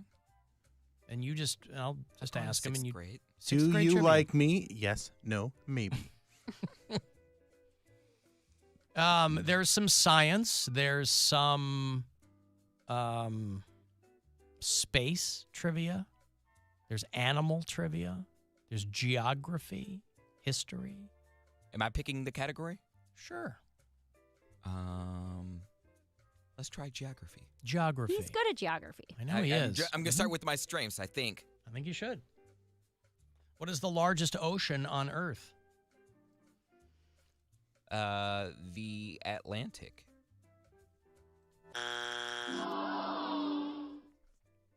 I'm guessing again. You can guess again. Pacific. Okay. Do you want another geography question? I was going to say your mom's bathtub. Oh. Salt water. No. I'm sorry. What was the other categories? There's science. There's animals. There's animals. Let's do animals. I like One animal I like question. animals. Which fish has no brain or heart? Jellyfish. As a fish detective can confirm. Mm-hmm. I didn't want Mary to give it away to you. What is an amphibian that never sleeps? You might remember one named Jeremiah. Frog. Ooh. I'll accept it. A bullfrog. It is a frog. He's not wrong. Yeah, I mean, I don't know other than a bullfrog and I don't know other frogs, but okay. What animal's fingerprints are identical to human fingerprints? An ape or chimp? This is a tough one. I've never heard this before. I don't know. A koala. Oh. No idea. Okay. Let me give you a science question. Oh, God. No, I was waiting for that last one. You want another animal one? Is that No, what you're it's saying? fine. Do All science. right. What is it called when birds fly to warmer climates for the winter? Migration. Migration, yeah. Just took my daughter to see a movie called Migration. A little animated thing. How many legs does a spider have? 8. Yeah. That's right. Oh, those are easy. Well, they are sixth grade questions. Hey, that's like kindergarten level. Who was the first human to step on the moon? Stanley Kubrick. He was directing. Louis Armstrong.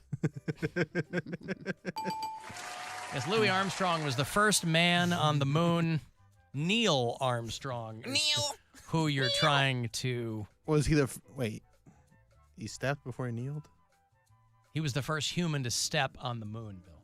It was one small step for mankind. One yada, yada, yada. Colin Kaepernick was the first one to kneel. Hey. Hey. What is the hardest substance in the human body? Teeth. Okay. Tooth enamel. What are the three... Depends what I'm watching on Pornhub. Yeah, man. Yeah, what? What, Mary? Harder than teeth? Oh, yeah. Go to a doctor. No. Only if it persists for more than 3 hours. Are teeth and enamel the same thing? Well, tooth is the bone. The enamel is the covering on the tooth. Gotcha. Okay. What do you call... well, let me see. What are the 3 states of matter? Black lives. Blue lives. And all lives. Somebody sent me a DM yesterday when we were back, and they said, because I had posted that we were back live, and they wrote "Back Live Matters." Oh, yeah. I like that. Thank you. That's very I think funny. Tyler sent me that. There is black matter, but I don't know. I don't know that. Dark matter, you mean? No, you know the 3 states of The matter. 3 states of matter. Everything exists in one of these 3 states. No, but I don't know the wording for it. I don't know. Solid, liquid, and gas? Oh, yeah, then yeah. Yeah, I don't know the wording for solid, liquid, and gas. No, I forgot. All right. There's actually 4 though, because there's plasma. Isn't plasma a liquid? It's in between. I think it's supposed to It's a be colloidal substance? It's like different. Yeah, I learned that when I was in 6th grade. At what temperature does water freeze? 32 degrees. Fahrenheit or Celsius? Fahrenheit. This is America. At what temperature does water boil? Oh, what is it? 160 degrees?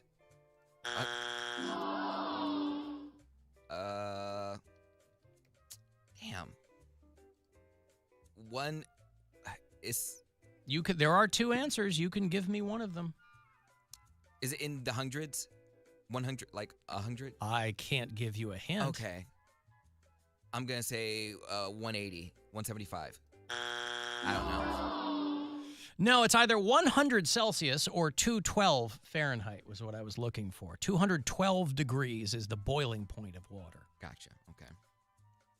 How many ribs do people have? Not counting Marilyn Manson. He's short 1 or 2. 16? No, 8. I don't know. I don't know. 24, 12 pair. That's a lot. That's a lot of ribs. Marilyn Manson, it's 23 or 22. He's getting stuff done. You think if that were true, he wouldn't be assaulting people the way he is. He'd be like, I don't need a lady. I got this. And just bend over and take care of myself. Mm-hmm. On what city was the first atomic bomb dropped? Hiroshima. Mm-hmm. Who was the first female to fly an airplane? Amelia Earhart. Mm-hmm. He's pretty good for a 6th grader. He's doing great. He's all right. He's Can we doing real jump well. him up to like 10th grade? 10th grade trivia? These are all pretty easy. Now, let's see. You want high school trivia? Yeah. All right. Now, let's see. English grammar quiz? Oh, God. Come on. Go back to 6th grade for that one. I think he could handle 10th grade geography. 10th grade geography. All That's right. his strongest suit. Yeah. It's his ace in the hole. 10th grade geography. The 13 colonies. I don't know that he's going to know that. I think so. Hold on. 10th grade geography trivia. I'm just looking at these as we go along here. Okay. He's not going to know these. Well, give it to him. Okay. An orthophoto map is not part of a I don't topographical map. True or false? Yep, I don't know. Well, you got true or false. That's It's a 50-50 shot. False. Hey, he knew it. Don't See, if count you would have yourself just shut your out. mouth and just said false, you would have been. You looked real smart. What do we need to locate the exact position of a place? Jesus. I think I know this. Oh, the latitude, longitude. Yeah, but how is longitude? longitude? Longitude. Latitude, longitude. But how is that measured? You are right, but how? Do you remember how that's measured? The axis? No, Meter? the unit with degrees, minutes, and seconds. No. Oh, I wouldn't have gotten that. Oh, okay. I'm surprised you didn't call it. They go 32 degrees, 14 minutes. You want to call it? The ascus. XXX. South Africa is in the South American continent. Is that true or false? False. What? South Africa? So I misread it. You're correct. It's false. Yeah. Stop gaslighting me. The Indian Ocean, a warm ocean, is where? The warm ocean is at. The Indian Ocean is at? What?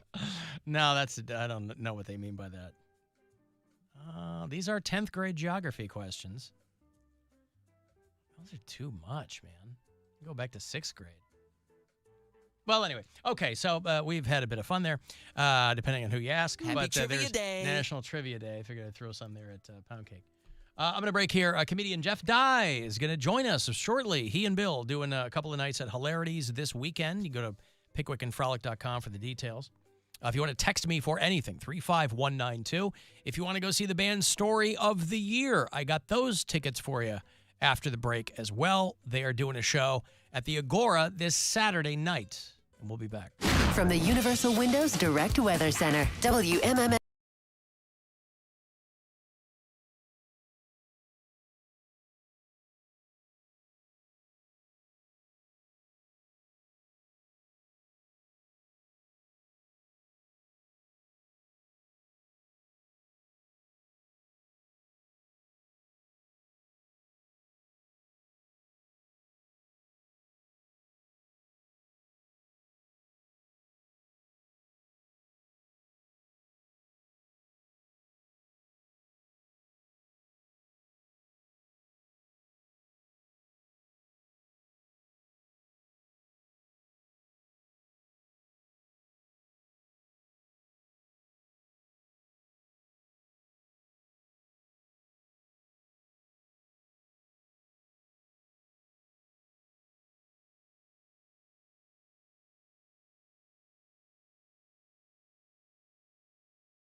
Just open the free iHeartRadio app, search Alternative Rewind, and listen now. Try something new for 2024. iHeartRadio. Free never sounded so good. It's time to give stuff away. Hey, I'm going to go see Story of the Year. They are in town on Saturday night, along with a handful of other bands. Story of the Year celebrating 20 years of their album Page Avenue. They have a band called We the Kings with them and another band called Youth Fountain with them. All three bands Saturday night at the world-famous Agora. You can go to agoracleveland.com for all the details. And this pair of tickets for you if you're caller 10, okay? Good luck. 2 for Story of the Year. 216-578-1007 or 800-348-1007. Now you can enjoy that sickening middle of the night. What am I gonna do with my life? Feeling in the afternoon. The Alan Cox Show on 100.7 WMMS.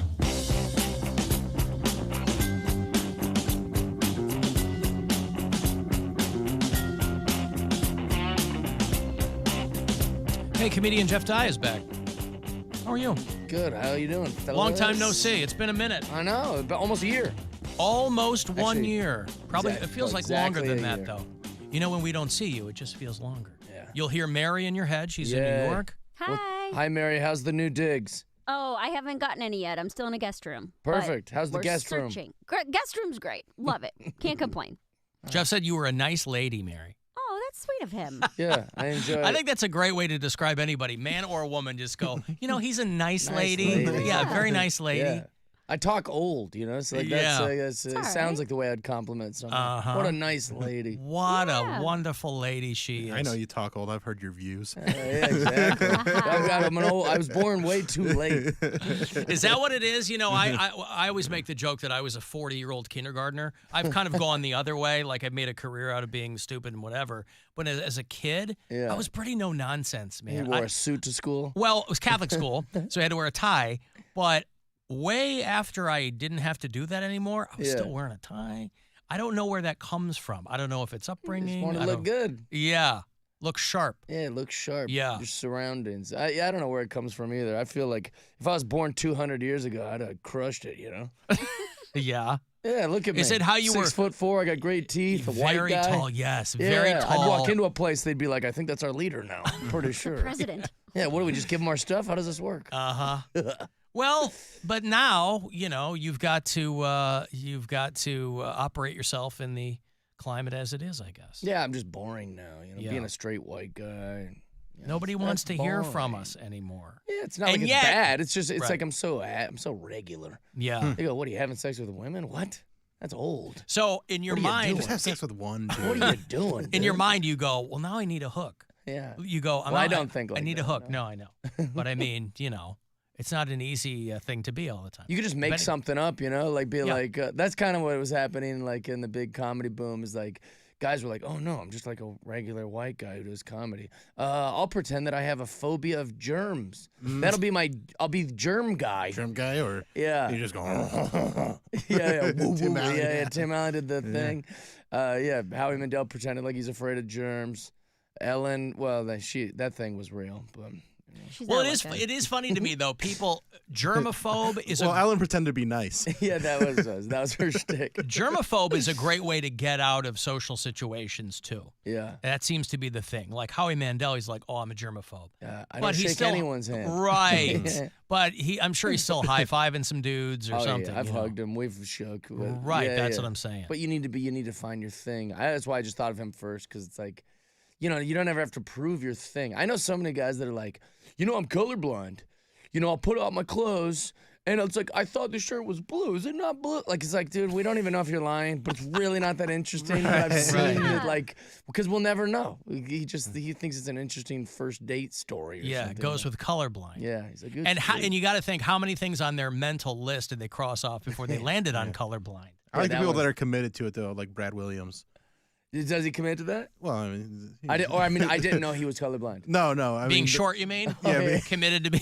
I ruined your joke. I'm so stupid. Because that is really funny. Yes, that's the thing that he's like, I want to be known as the colorblind comedian, nothing That else. shows how accepting I am, though, that I don't see Brad as a little person. Yeah, good for you. I Yes. just go, what? He's Just a rich colorblind? person, yeah. I see him as eye to eye with me up Yeah. here. Is he rich? Is he? Oh, yeah. I don't have a good Yeah. feel for him. Like I don't. What do you consider rich? You know, north of $100, probably. Yeah, a lot of rich among us. Yeah. He's doing better than $100. Yeah. Yeah. Are you still doing that show on Fox? Yeah, it's still airing. It's still on. You're done taping. Yeah, them you know now. what's funny about this show? Gosh, they get so mad whenever I talk. Why? Every time I talk, I just get in trouble for everything. With Fox? Just with everything. Oh. Just all the time. I'm too open. But like, no one watches TV anymore. At all. But I get like 10 texts a day of people being like, hey, I was at Jiffy Lube and I saw your show on mute. Like on the, Right. While you're waiting for your car. Someone's like, I was jogging at the gym and you were on all the TVs. So it's like, no, nobody's watching it, but it just kind of is But it's this on there. thing. Yeah. It's like in the... It's out there. That's in the ether. That's something. We were talking about I'm yesterday. happy about it. I got paid and I was happy to make it and I had a lot of fun. But everything is kind of coming back full circle where we're talking about like all the streamers now, there's so many of them, and not only fragmented, but ads are coming back too. So everything is kind of like cable TV again, which means people are going to see you on their phone if they're not sitting waiting for their shocks to get. Oh, yeah. The last time I did The Tonight Show, I got like 2 texts, and afterwards I was like, this feels... I wanted a lot more attention than this, you know? Just sitting there going, well, maybe it hasn't aired in L.A. yet. Nothing. Yeah. And then 2 days later... Excuse me. I posted it on my Instagram, and I got like 2,000 texts. Of course. But Yeah. like, Or when it's on YouTube no the one's next day watching or it whatever. On, Yeah. People aren't even watching TV on TV. They're watching TV on their phone, on their social medias. Yeah. And I guess it doesn't really matter where they see you, as long as they see you. I guess. Because if somebody comes to you, if Fox, right, which it's not just a network now, they have a lot of other things going on. They come to you and they go, hey, do you want to do this? Of course you're going to go, yes. Yeah. I'm a working guy. I want to get my face out there. It's like you never know what the thing is, you know? Yeah. But what I mean, we're in radio right now, right? Like, so it's like podcast, the whole thing. Yeah, you know, like YouTube as 30 well. years ago, anyone would murder their family for a radio show. You're like, what? I get a radio show? Like, that's a huge thing. And then it turned like, I want TV, and then someone's like, I'm the internet guy, and who knows which one hits and which one don't, and just timing. That's why we got to be on everything. We got to be on the podcast. We got to be on the YouTube live stream. The whole thing. The whole thing. So what do you say that Fox goes, Jeff? Please. Like sharing little things like that no one watches TV. They kind of want they want me to come in here and be like, the show's doing great. Yeah. Oh, you know, all the big markets have really shown. Like, but 80% clearance. Yeah, but I don't care. They want to perpetuate the illusion that eyeballs are locked. On every network. What the bleep is that, or just who the has bleep a is big that? writing on their whiteboard that says, TV, stay alive till 2025. Like that's the goal. They're all panicking. Yes. And they don't want me to be honest about what's Everybody in any form of media is hanging on by their fingernails. They're like, let's just have fun while we can before you know. I just look forward I don't know. to the day that Mr. Beast buys iHeartRadio as a bit. That'd be I'm great. going to save all these people's jobs for one day. Gonna get them 25-cent sodies in the machine back there. God, best thing ever. How long you think Mr. Beast will be a thing? That's the Right, I know, exactly, what's the shelf life on that? That's About another already, year? I feel like, on the way down because he's like, well, if people like me on YouTube, of course they're going to want my hamburgers. He'll be on OnlyFans. Also, here's how you know it's on the down, Bill. I'm just now, old man Jeff Dies just now finding out about figuring Mr. out Beast. who Mr. Beast Yeah, is. no, That means it's down. Yeah, dude. It's going, yeah. Well, it is weird, though, but it does go back to if somebody approaches you with something, you'll say yes, unless it's ridiculous or just not, fully your thing. But you don't realize how true that is. But you know what I mean? Like I'll say yes to literally. Right. Well, I've why done not? it all, Because why not? But when kids started to blow up on YouTube, and then you'd go to Target or something or Walmart, and there were kids with their own toys. Like you would just go in, like these kids whose parents put them in front of a YouTube camera and they like unbox toys. Oh, yeah. Now these kids have toy lines. Yeah. It's a and you whole go thing. in. You talk about being born too late. We could have had our own toy lines. Yeah, I'm pretty glad when I was born. Pretty happy about it. How old? 1976, 7? How old are you? I'm 40, so I was born in 40. 1983. Yeah, okay. Yeah. I was way off. Yeah, That's all right. 83. And so was it part of the upbringing? Were your parents real hard asses? Did you feel like this as a kid? Were you aware of where your brain was? Or is it just becoming a grown man? You're like, man, just a lot being of this a grown sucks. man. Yeah, just being a grown man. Yeah. Yeah, because I like Bill referenced my views, but I haven't really changed many of my views. I think the world has kind of changed around me. What are your and views? it wasn't popular to stay where Okay. I was staying. So you're like a conservative I'm a guy, 2001 or liberal, which is just now a Republican. You know, I was talking to somebody. I was That's all talking. that all it is, yeah. I was talking to a buddy of mine. I go, I consider myself like a classic '90s liberal. I go, and it's real hard for some reason to like be that guy now. Yeah. And I'm not quite sure why. I don't know what we're allowed to say in here, so I'm being a little you can't cautious. No cursing. Okay. You can But say the other than N-word. that- Say whatever you want. No. This Sorry, guy- he almost someday someone's going to fall for that. and it's going to be a great clip. Yes, it would be I'm not the guy. You passed the test. So it's like, people even forget their own politics. They misremember themselves. Yeah. You know, my mom was homophobic our entire life. And now she's been friends with like 5 gay guys that she works with at Costco. And even she's on her soapbox about like, love is love. I'm like, Mom, shut up. Like even you're forgetting how you've spent your entire life. So I think people do that now with politics. Yeah. Well, there's nothing louder than a convert too. Whether it's for religion, sure. political, those people. I mean, I live in LA. They're all annoyingly loud about all their new right. Yeah. My thought is better late than never. Is kind of with your mom.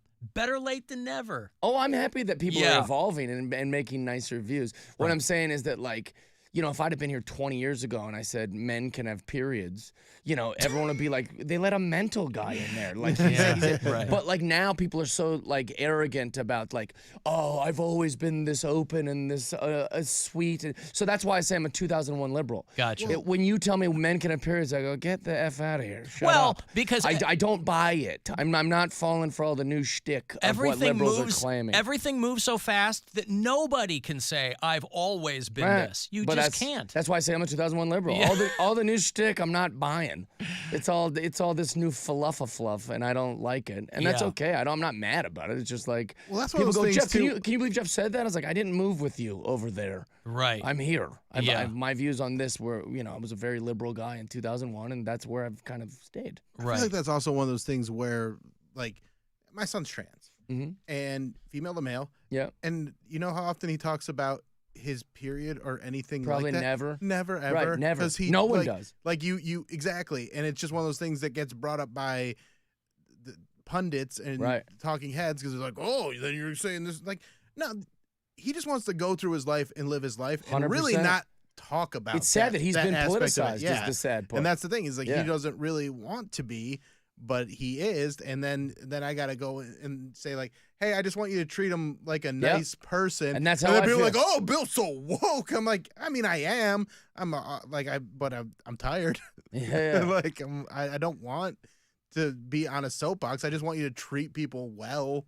Right, but when people talk about those subjects, then I just say how I feel about it. People are Right, like, and that's "Whoa," yeah. no, and then I they'll didn't be say like, I "Oh, wanna hurt aren't you anyone." going to be Yeah. upset with Jeff for talking about?" Like, no, because then there's like the new Chappelle special is out, and people Yeah. are like, "Oh, he's doing trans jokes." I'm like, I don't do the jokes. I don't care. Yeah. They're just you've done them 6 times now. Yeah. That's my problem. Is like we've heard like do new jokes. I like what you just said, not about the Chappelle thing, but about what, like, positions on these things. Here's what I always say. Why would anyone care what I think about trans? Like who? That'd be the crazier next step is to go, can you believe Jeff died? It's like, yeah.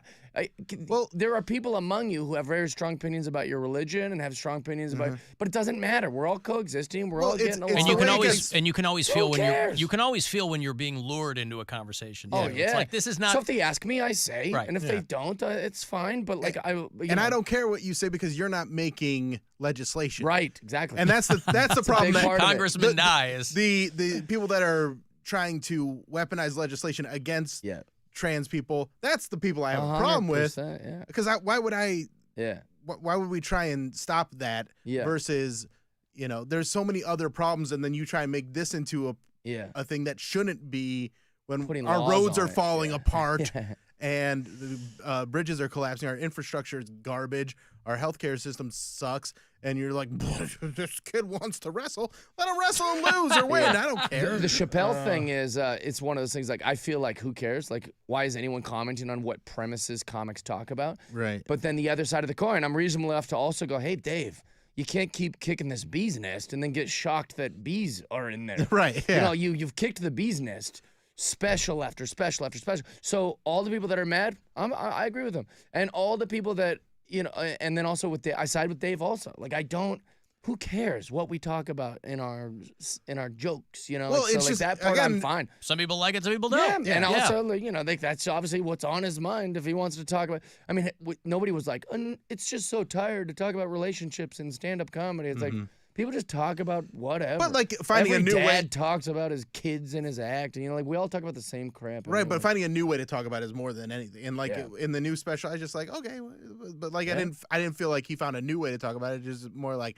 I'm still saying it. And I'm like, Hey, okay, yeah, I but don't like you're a great comic, and I know you can do so much more, and I want to see more of the greatness and not just like making people mad. I have a feeling even if he made great jokes about trans in this special, also people would. Right, of course. I'm You speaking paint for yourself into a myself. corner when it Right, comes to yeah. the subject Subjective matter. anyways, Yeah. yeah. Well, a lot of people went over. A lot of people flipped their brains during COVID too. 100%. Yeah. So, and no matter how people felt about it, like you kind of. It was unprecedented in any of our lifetimes, obviously, For and sure. everybody thinks that what's happening to I went them. crazy during it. Just I like went crazy isolation, during it. or oh yeah, I became. I've always been an alcoholic, but I became a bad alcoholic. raging during COVID. alcoholic. I became. You know, they were basically everybody was like, haves are bad and have-nots are good, and I'm a have. And then there was you know, about. I don't know how it was in Cleveland, but at least where I lived, there was a time where my Jeep got vandalized just because it has an American flag sticker like on the side, like during the protests, and that made me have some feelings. Yeah, And of then course. you know, being having to be embarrassed of being a straight white guy affected. I mean, it was like kind of a storm of a lot of things. Luckily, COVID has changed. It's not what it was. And that, you know, there isn't as much racial tension, at least in my neighborhood. Yeah. And then, But as far you as know, being and a straight also white guy, I'm, you're doing it right. I mean, some of the people that you've been photographed with, just good job, bud. What do you mean? Just the hottest hot girls that you've been like connected to. Yeah, well, and then I'm 73 days sober. As of today? Enough to, yeah. So Very sober Jack, too. Thank I you hit very 5 much. years in March. Really? You ever want to talk Congrats. sobriety, hit me up, man. I for would real. love that. I'm Yeah, doing it's dry big. January. Attaboy. Oh, Hey. good for you. Dry January. How quick were you on that button? That was pretty amazing. He's been doing this a long time. But I know, Yeah, but a that was couple of things. amazing. Couple of things. So fast. Yeah, people. But I'm just saying, I had a and- breakdown, like Yeah. a mental breakdown. Yeah. It was too much at once. Were you headed that way before COVID? No. And it just it wasn't. So it was like being alone and drinking. And, Yeah, it was just a lot of. I mean, and again, I mean, I don't put it solely on me, but like, you know, the times are a changing, and I wasn't too good at it. Well, but it's also, Wasn't I'll too tell you well what, at handling it. something like that where in the early days, nobody knew what the hell was going on. And there's people fighting over toilet paper and things like that. And everybody's brain goes to like, maybe this is it. Is this it? Like, you know, so it's almost like you might not be you the way you thought you were. For sure. And that's a weird If you conclusion to ask come to yourself too. those kind of questions, you know, like, yeah, it's pretty tricky. That's It was weird. tough for me. One day I have a flag sticker on my Jeep. The next day, the windows are busted out. I'm telling you, it was Or the scary. plastic is cut, yeah, or I'm whatever just, like, it is. having to walk around going, you know, I'm nice. Yeah. You know Never, me. like, You are very nice. I didn't have a political opinion until I was like 37, and everyone's going, "Aren't you sorry for all this?" Like, I didn't do it. Like, it was just too much Aren't for you a sorry? dog-like of a man to just be walking around going, you know, Jeff's just like, hey, I'm a nice lady. yeah, exactly. Really Too nice lady. much for me to understand. Yeah. And then when I had to understand it, it made me angry because your natural reaction is to push it away. And Right, to deflect resist. And, these To things. resist. So Took me a with while. those 73 days sober? Yeah, 73 today.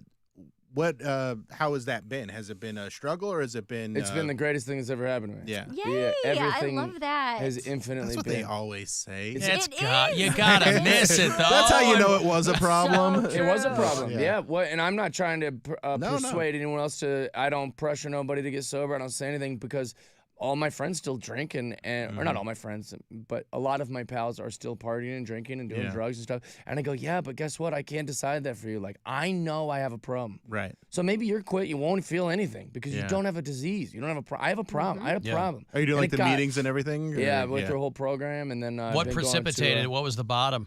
Just crashing my car and then Oh, public yeah? humiliation and Somebody else messed up his Jeep. No, That I was the crashed old my hymn, car yeah. and then ran because I'm a runner. Just in Okay. general, like when when you're a kid and you break a vase or something, you're like, oh god, let's get outta glue here. it back Yeah. together, Yeah. or like let's get out. If you break something in school, you run. Or, Yeah. So I just ran, and then they caught me immediately, and then the public humiliation. Then the was ex blew you up. embarrassing. Yeah, which that was unfair in my Yeah. opinion. But Yeah. it just it was a lot. Dude, but good for you for like taking that and be like, all right, this is bottom. I'm gonna It was get definitely better. bottom. Yeah, it was got real dark in the end. And then also the only reason I say that everything got better is because it's almost like, and I know God is a tumultuous thing to reference, but the universe, whatever you want to call it, Yeah. it was almost like it was waiting for me to just cut the crap. Figure it out. Well, that's how it happens, man. Felt like that's why everything feels like it got better. It's because it's like Do you it was almost gamble? like everything was like, Jeff, yeah. Literally the second it happened, all my bosses at comedy clubs, and I have a good reputation in stand-up comedy with the clubs and stuff, and they're like, your shows were infinitely better. Mm-hmm. You're so much more enjoyable to be around. You're not running up these big tabs of drinks, and we don't have to go. Oh, Jeff's gonna be. Jeff Dye's in town. Even though What it are we wasn't getting this negative, it weekend? still was there was this element of he likes. I mean, the we've definitely had sauce some and- times when Yeah. when you've been in town. So For sure. I'm happy to hear that because I we've known each other for a while, Yeah. and I want you to be the happiest, healthiest version Yeah. of yourself. But also, since I am doing dry January, and I was like, oh, Jeff's coming to town, and I don't know. And so now I'm like, oh, good, we can be I'm sober together. I still have, like I said, it's only been better. Yeah. I'll go to bars till 2 a.m. I'm not at 11 Yeah. sleeping and texting some random girl to meet me at my house. My every behavioral thing has gotten better. Nice. I don't feel tempted when I'm around alcohol Good for that I you. can't be with my buddies who are drinking or at a bar. And all these opportunities have opened. I got all these great opportunities, even in the 72 days. Just people hey, we were thinking about you. We want to do this. I'm doing Joe Rogan on February 1st. Yeah. For the first time ever. I've never been on that, but he reached out. Just so many. Yeah, cool you'll be more things. clear-headed and about I it. feel Yeah. good. My Good for writing's you. better. Everything's been better. Nice. Good for you. I love that. Jeff Dye is at Hilarities this weekend. It's tonight. Yeah, tonight, tomorrow, and Saturday? What is today? Thursday? Yeah. Thursday, Thursday yeah. through Saturday. Tomorrow, With through Bill Saturday. Squire. Yeah. 7 o'clock, Excited. 9:45 Friday and Saturday. You can go to hilarities.com for the details. The new clear-headed Jeff Dye. Funnier than ever. Here's how talented Bill is. Yep. I was like, I want Bill on the shows, but I don't want him to do too long. You don't I've want had him to trouble murder. following him before. Well, They get in that rhythm. They go, I like Bill Squire. And I go, I need them to like me too. Yeah. Well, That's how talented he is. yeah. but now you're sober, so it shouldn't be a problem. We'll see. Well, no, but it'll be good. I'm And excited, and I'm working on new stuff. So I'll Look make for it Jeff's easy for face you. next time you're having your muffler changed. If they have the local Fox Oh, affiliate yeah, on yeah. at the It'll Meineke be or there, whatever, dude. it'll be there. Hopefully we'll get another season of that. It was very Yeah. fun to shoot. I really enjoyed making it. Good. Well, it's good to see you, man. Good to see you, Thanks brother. for coming in. Thanks. Jeff Dye at Hilarities this weekend. We'll take a break here. 35192. You want to text for anything else, and we'll be back. The Alan Cox Show on 100.7 WMMS. And everywhere you go on our free iHeartRadio app. Rover's Morning Glory. Company is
Creek Drive due to an accident. I'm Lene Livingston in the traffic center. This report is sponsored by Levin Furniture and Mattress. Levin's New Year sale starts now. Start by taking 20% off our guaranteed lowest prices. Then pay just $1 a month until the spring of 2024. And pay no interest all the way until the year 2027. Only at Levin. This is The Buzzard. From the Bath Authority Studios. The Buzzard. The home of the Buzzard. Buzzard. This is 100.7 WMMS. Cleveland. Call the Alan Cox Show. Thanks for turning me on and allowing me to spend this time with you. I hope I can turn you on. 216-578-1007 or 1-800-348-1007.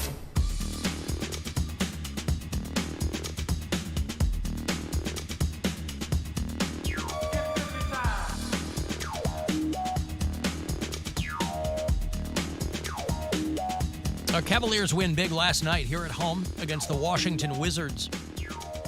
Play them twice, though. They're off tonight, but play them tomorrow night. Washington is 6-27. Yeah, they're bad. 140-101 was the final last night here in Cleveland, the Romo Fijo. They'll play again tomorrow night. 7:30 is the tip-off. 7 o'clock is your pregame on MMS. And, of course, you can listen on the iHeartRadio app. Speaking of big blowouts, Grambling State. You know where Grambling is? They're in Louisiana. Women's basketball. Grambling played the College of Biblical Studies. You ever heard of the College of Biblical Studies? I heard of it when I heard about this story. Yeah, it doesn't sound like a school that would. It's a Bible school in Houston. Who would have even thought they had a basketball program? Well, they barely do, I should say, because Grambling women's basketball played the College of Biblical Studies on Tuesday night. This is not the crossed up they're used to. Right. And the final score was 159-18. I guess there's no mercy rule in college women's basketball. 8 players scored double digits, and the Lady Tigers of Grambling rolled to a 159-18 win. The Bible College girls didn't even make their first points until there were 2 minutes left in the opening quarter. So the Grambling Lady Tigers started out with a 34-0 lead. And there you go. The headlines, of course, blowout of biblical proportions. But again, I'd never heard of the College of Biblical Studies. They have it's not a big school. It's about 1,400 students, but they have a 17% graduation rate, which means either they drop out once they realize that the College of Biblical Studies curriculum is all made up, or I don't know what the or is, a 17% graduation rate. They get married. Is that what it is? Probably. They meet like another Christian kid or person, and then they're like, just get married. What do we need to graduate for? Well, okay, but that accounts for the women. The men can drop out too. If they're going to just get married and start a family and continue the job that they have? Yeah, but what job do they have in college? I don't know. They probably flunk out, or they can't afford it anymore. How the hell do you flunk out of Bible college? You can flunk out of anything.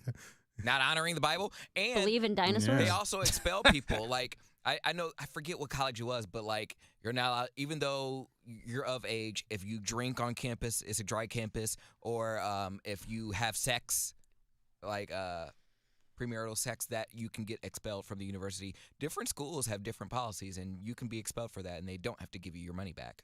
A buddy of mine who was a couple years ahead, he's 1 year ahead of me, but we waited tables together at this when we were working fine dining. He went to Wheaton College. Wheaton, Illinois is suburban Chicago. And he went to Wheaton College, which was like an evangelical college. So Wheaton itself is like, it's not huge, but it's a dry town. And Wheaton College was a stop on the Underground Railroad. And they had the distinction of graduating one of the first black college graduates in the state of Illinois. But modern day, now again, he and I were both in college 30 years ago, so I don't know if it differs at all today. But it's still like a super Jesus-y school. And so he would tell those guys. He was a nice guy. He wasn't like he fit right in. He wasn't a partier or anything like that. So it wasn't like he was trying to find ways to sneak around the whole thing. There was a reason he went there. But the stuff you described, Poundcake, those are the stories he used to tell me. Yep. He's like, yeah, somebody got kicked out because they had a beer or something. I'm like, yeah, but people are still figuring out ways to do it. You might be going to that school because your parents wanted you to go, or that's the only school that you they truly will pay believe for. it, or something. Yeah. But those schools aren't cheap, are they? No, they're not cheap. They're private universities. But parents can dictate where you go based on if they will help you with school or not. Oh, if they'll help you. Oh, I see. Yeah, I talked about going to OSU. I was like, Mom, I want to go to the college you went to. She's like, no, I know what goes on there. You're not going. And you're going to go someplace close to home. She was like, I'm not going to have you out there partying in Columbus, and I don't drive highways. That was her reasoning behind it. That really blows, I don't though. drive highways. Yeah, but and it's not like you were going to get a full ride anywhere. So. No. So right. she's like, it's my money. She's like, you could go if you want to. I'm not going to help you with it. And money talks because I don't have the money to go. Yeah, but that's also a way, and I guess maybe you didn't find out until it was time to go, but that is a way that you hamstring yourself by not doing well in the school, is you are at the mercy of whatever you can get into or whatever your mom will pay for. I mean, isn't that kind of bogus for your mom to go, no, because I don't want you to party? Well, no, I don't want you to do what I did.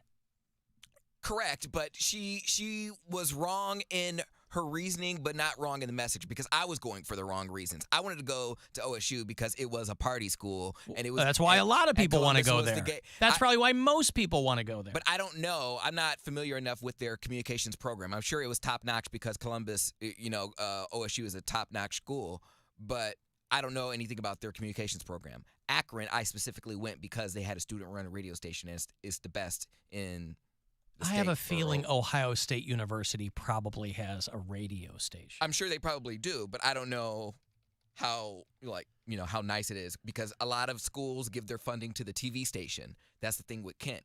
Like K2 TV is like really, really good, but they don't have a frequency when it comes to radio. They have like Black Squirrel Radio. It's like online. It's online, yeah. So I didn't know the ins and outs of that. Akron, I sought it out. The student radio station at OSU is called Arouse. Oh. The student radio for Ohio State University is called Arouse. Oh, boy. Well, anyway, good for them. OIC, because it has an O and an S and a U in it. Does Jeff Dye live in New York? No, he lives in L.A. That's what I thought. I had people texting me on the break. They're like, oh, did you hear? Poundcake's right. Did you hear Mary respond when Jeff said he was sober? I'm happy for him. I'm happy for anybody who gets sober. That's how I took it. Yeah. But the audience can often provide me with another perspective. No, man, I would have had the same reaction if any one of my comic friends told me they got sober. You got a problem and you fix it? That's great. No matter who it is, you'd be happy if they got sober. If they had a problem and they're taking care of it, yeah, that'd be awesome. Jack Black. Yeah, I'd be happy for him. I'd be happy for him if he's improving his life, sure. I don't have to like him to be happy for him. All right. Just testing you. Don't test me. I'm tired. Fun. Jack Black getting cast in the Minecraft movie. Hold on, Alan. Did you hear? She's tired. She's been up since 8. I went past it. 2 days in a row. I went past it because she's 2 days in a row, and then I have to be up even earlier tomorrow. The hustle and bustle of New York City. You get up at 8 and Sleepy. You're so tired. How early do the subways run, or do they run all night? It's a city that never sleeps. I have no idea. No, I mean there's certain subway cars that run all night, but then there's you wait a lot longer. After it'll be like a half hour between after midnight. trains. Things get way slower. I remember getting stranded downtown. It stinks. I remember getting stranded downtown Cleveland after an Usher concert because we took the Rapid, and the Rapid stopped going after I don't know, it was 2 or 3 a.m. I'm like, bruh, this is a city. How the train not gonna run? You guys actually have to have a conductor, someone driving it. It's not automated or something. So we had to hitch a ride with other concert goers. Yeah, I remember having a bus transfer expire, and I didn't have money on me. My bus transfer was going to get me back to my apartment, and this is in Chicago, and this is like college, and I'm on like the far south side, and I'm like, wow, what am I gonna? You know why? Now what? I talked about watching Blues Brothers for the first time last night. I bet a reason it'd be fun for you to watch, Alan, is seeing all those old Chicago shots. Because oh yeah, I'm sure. Like it's just again, everything's so dirty, but also it was also the 70s. I guess late 70s, early 80s. Yeah, it came out in the 80s, so they probably filmed it in the 70s. So it was, I mean, but just seeing how the city looked is pretty cool. Yeah. People are telling me that Bible studies colleges are likely half athletes. They go pro or leave before finishing a degree. From Bible, aren't they like division? They just lost by 200 points. Division Z? Yeah, those girls are not getting into the WNBA. That's probably how they lure people in to go to the school because, like, oh, I'm going to school with such and such. But do people go pro from Bible colleges? I highly doubt that, unless they transfer to another college or something. I know you can go pro from anywhere, but I mean, it's... I don't know, man. I guess I don't know enough recruiting they're about doing. The college graduates 150 students a year. It's basically a small high school. Yeah, I mean, it's definitely a niche, I guess, if you quote-unquote education. But, yeah. All right. I mean, I guess when they do the draft, you'll see, like, I go to Louisiana Bible College. But, boy, they really got to look for the scouts know what they're doing, I guess. They're looking at high and low for good players, but Alan, my cousin, went to OSU for one semester, and now she's a cop. Hustle and bustle as opposed to hissle and twistle. That's a Poundcake deep dive, if you will. Hustle and bustle of New York. Yeah, I know, as opposed to the hissle and twistle of the only guy ever to refer to pooping as the hissle and twistle, by the way. That's what it sounds like when it's coming out. Hissle and twistle. Yeah, you get beep. You get the small little farts and then a big one when you push it out. So which is the hissle and which is the twistle? Because those sound equal to me. The hissle is just like a hiss, like. There's a hiss. Yeah, sometimes. Oh, like I got you. When you're working the fart out and it's like, and it's a series of little farts, and then the twistle is bam, like it just like pops. Like, well, yeah, that pops. That's a twistle. What? Yes, that's the twistle. That's a twistle. Yep. The hissle is just like. The hissle is this. Yeah. All right. And then the twistle is that. Mm-hmm. I've learned so much today. I know, me too. I've never diagrammed a fart before. That's exciting. Hissling and twistling of the butt. Yeah. I would have loved to have talked to Jeff Dye about something like this, but I wasn't going to obviously send us way off track. About this guy who is suing, this is Detroit, Wayne State University. A guy who is suing Wayne State for discrimination because he said they discriminated against him because of his weight, and all he wanted in life was to become a gym teacher, despite the fact that he is over 400 pounds and has diabetes, hypertension, and asthma. He's suing the school for $1 million. Get it. I mean, he might as well. He's probably not going to get hired to do anything. My 600-pound gym teacher. Come on. Yeah. TLC. We got a show for you. No one's watching TV anymore. David Lopez is 44 years old. He was a student in the physical education kinesiology program, and he wanted to become a gym teacher. He said he finished every requirement except for the student teaching. They don't think I fit the description of what a PE teacher was because I'm very overweight. I don't think they're the only ones who don't think you fit the description. I mean, think of how much they can save. They don't have to buy a big parachute to do the parachute thing. They can just bring a blanket. Yeah, they just one of his shirts or underwear or something. Dude, that was my favorite day in gym class when we would sit on the parachute. We didn't have parachute. I didn't know what that was until my daughter was in one of those like Fit by Five things or something. You know, when she was a little kid and we'd take her to run around. We didn't have the parachute. Makes a little tent. You run around in there. Mm-hmm. Yeah, I wasn't hip to that. They didn't want me to graduate with my certification because I didn't fit what they perceived to be a gym teacher. I passed everything else. I don't know why this guy would want to be a gym teacher. It's his passion. His passion. He was assigned to suburban public schools for his student teaching, and the doctor gave him an accommodation letter because of his diabetes, obesity, hypertension, and asthma. It indicated he could not stand or walk for prolonged periods of time during his student teaching. That actually sounded like me in gym class. Like, oh, can't participate today. Well, you're so the kid that sits on the stage. I guess where he did his student teaching, they said, "Well, we'll let you teach virtually."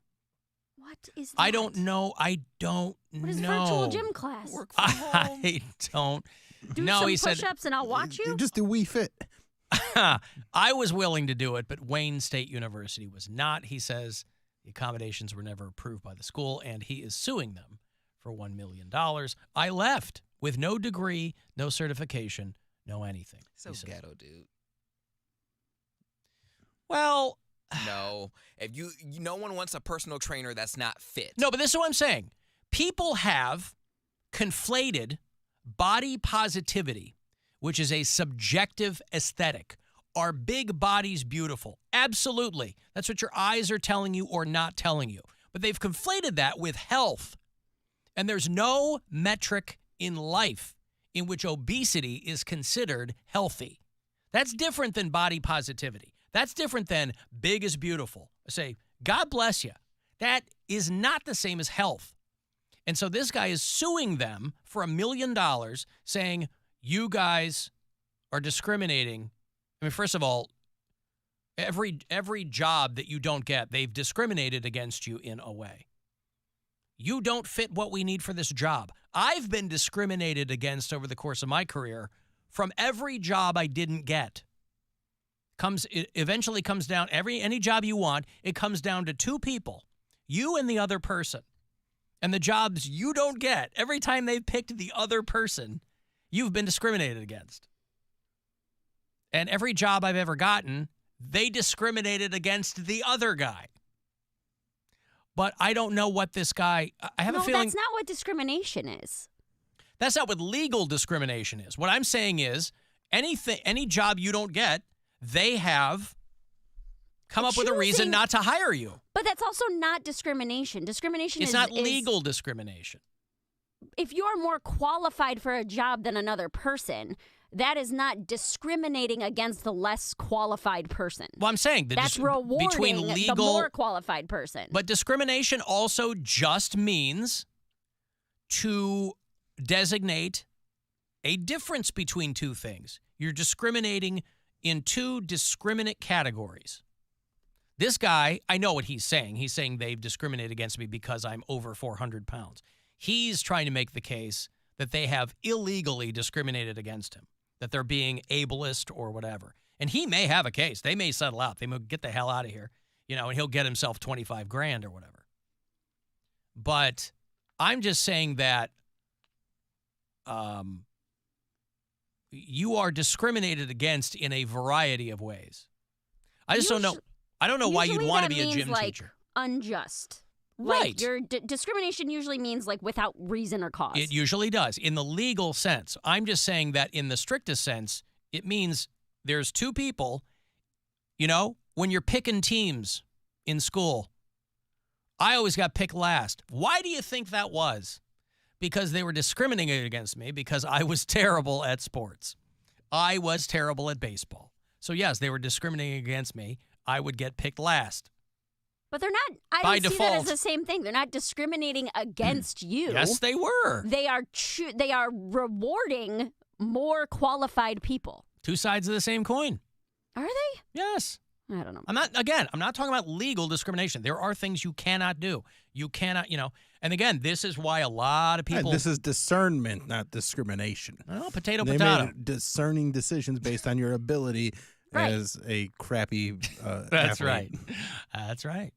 Well, anyway, this guy's suing Wayne State University for $1 million because they don't want a 400-pound gym teacher. And that's on them. I'm curious to see how that shakes out. Man, kids are mean, too. I don't think he should take the job. Even if Kids he are wanted mean. It. They are. You think they're going to give him an easy time? Well, and despite that, he wants to do it. I don't know. I mean, if he can get the kids I think in the they class, should. if he can do the job, I don't care, do the job. But I Right. think it seems like it's not going to be a great situation if he has to do it over Zoom. How are you supposed to do the stretch? Tell the kids to do the stretches, like, you. Well, demonstrate anything. Yeah, can't do anything. There are a lot of gym teachers though that don't demonstrate. Right, they yell tell at you what to do, and then you have to go do it. I'm going to break here. You want to get the last word in? Shoot me a text 35192. No Cavs basketball tonight. I think you got Corey Roddick after 6:30, and we'll be back. It's the Alan Cox Show. On our free iHeartRadio app and your favorite smart device. Just tell it to play the Alan Cox Show On iHeartRadio. This is Katina Mobley. This is what's trending from iHeart Sports Network. Presented by DraftKings Fantasy Sports. Browns defensive coordinator Jim Schwartz said today he's happy to be leading the league's top-ranked D, but he still aspires to be a head coach again. Cavs guard Ricky Rubio retired from the NBA today after taking a contract buyout. Rubio praised the team for its support of his mental health treatment. And NCAA officials will begin debate next week on sweeping proposals that include de facto pay-to-play rules. I'm Scott Davidson. Check out what DraftKings has to offer with code SPORTS, because life's more fun when you're in on the action. DraftKings, the crown is yours. Gambling problem? Call 1-800-GAMBLER. Age and eligibility restrictions apply. Void where prohibited. See DraftKings.com for details. What's holding you back from learning the language you've always wanted to know? Too hard. Takes too long. Not with Babbel. Babbel's lessons take just 15 minutes a day. 15 minutes isn't long. Nope. And they're fun. Fun isn't hard. Right. Babbel's interactive lessons, podcasts, games, and more make it fun and engaging, so you don't realize you're learning a language, but you are. And Babbel's lessons are built around real life. You can choose from topics like travel, business, relationships, and more. You'll learn what matters most to you. Plus, Babbel's lessons are designed to get you speaking right away. In 3 weeks, you're able to start having conversations. Just 3 weeks? Even better. Since Babbel's lessons are designed by language experts and voiced by real native speakers, you'll get the accents just right and be able to carry on conversations with confidence. Learning a language with Babbel doesn't take long. And with Babbel, it isn't hard. It's perfect. Start learning a new language today. Go to Babbel.com. That's BABBEL.com. Babbel.com. Are you a business owner, CEO, or responsible for marketing? If you are, iHeartMedia can help you reach your goals and find new customers. We reach more consumers in your target area than anyone else. And we can give you access to those potential customers more cost-effectively across radio, digital, podcasting, and social. We'd love to show you how iHeartMedia can work for you. From your cell, dial pound 250 and say keyword great results. That's pound 250 and say great results. It's the 46th Annual Ohio RV Super Show, presented by Progressive, January 10th through the 14th at the IX Center. Experience hundreds of the hottest new RVs all under one roof, from pop-ups to motorhomes and everything in between. The Ohio RV Super Show has what you need for all of your camping needs. Daily entertainment. This show is fun for all ages, and children 12 and under get in free. Find your next RV at the Ohio RV Super Show, January 10th through the 14th. Buy tickets at OhioRVShow.com. In this week's Marketers Report, Dana Nussbaum, Executive Vice President, Worldwide Marketing at Warner Brothers Discovery, weighs in on regional audio marketing.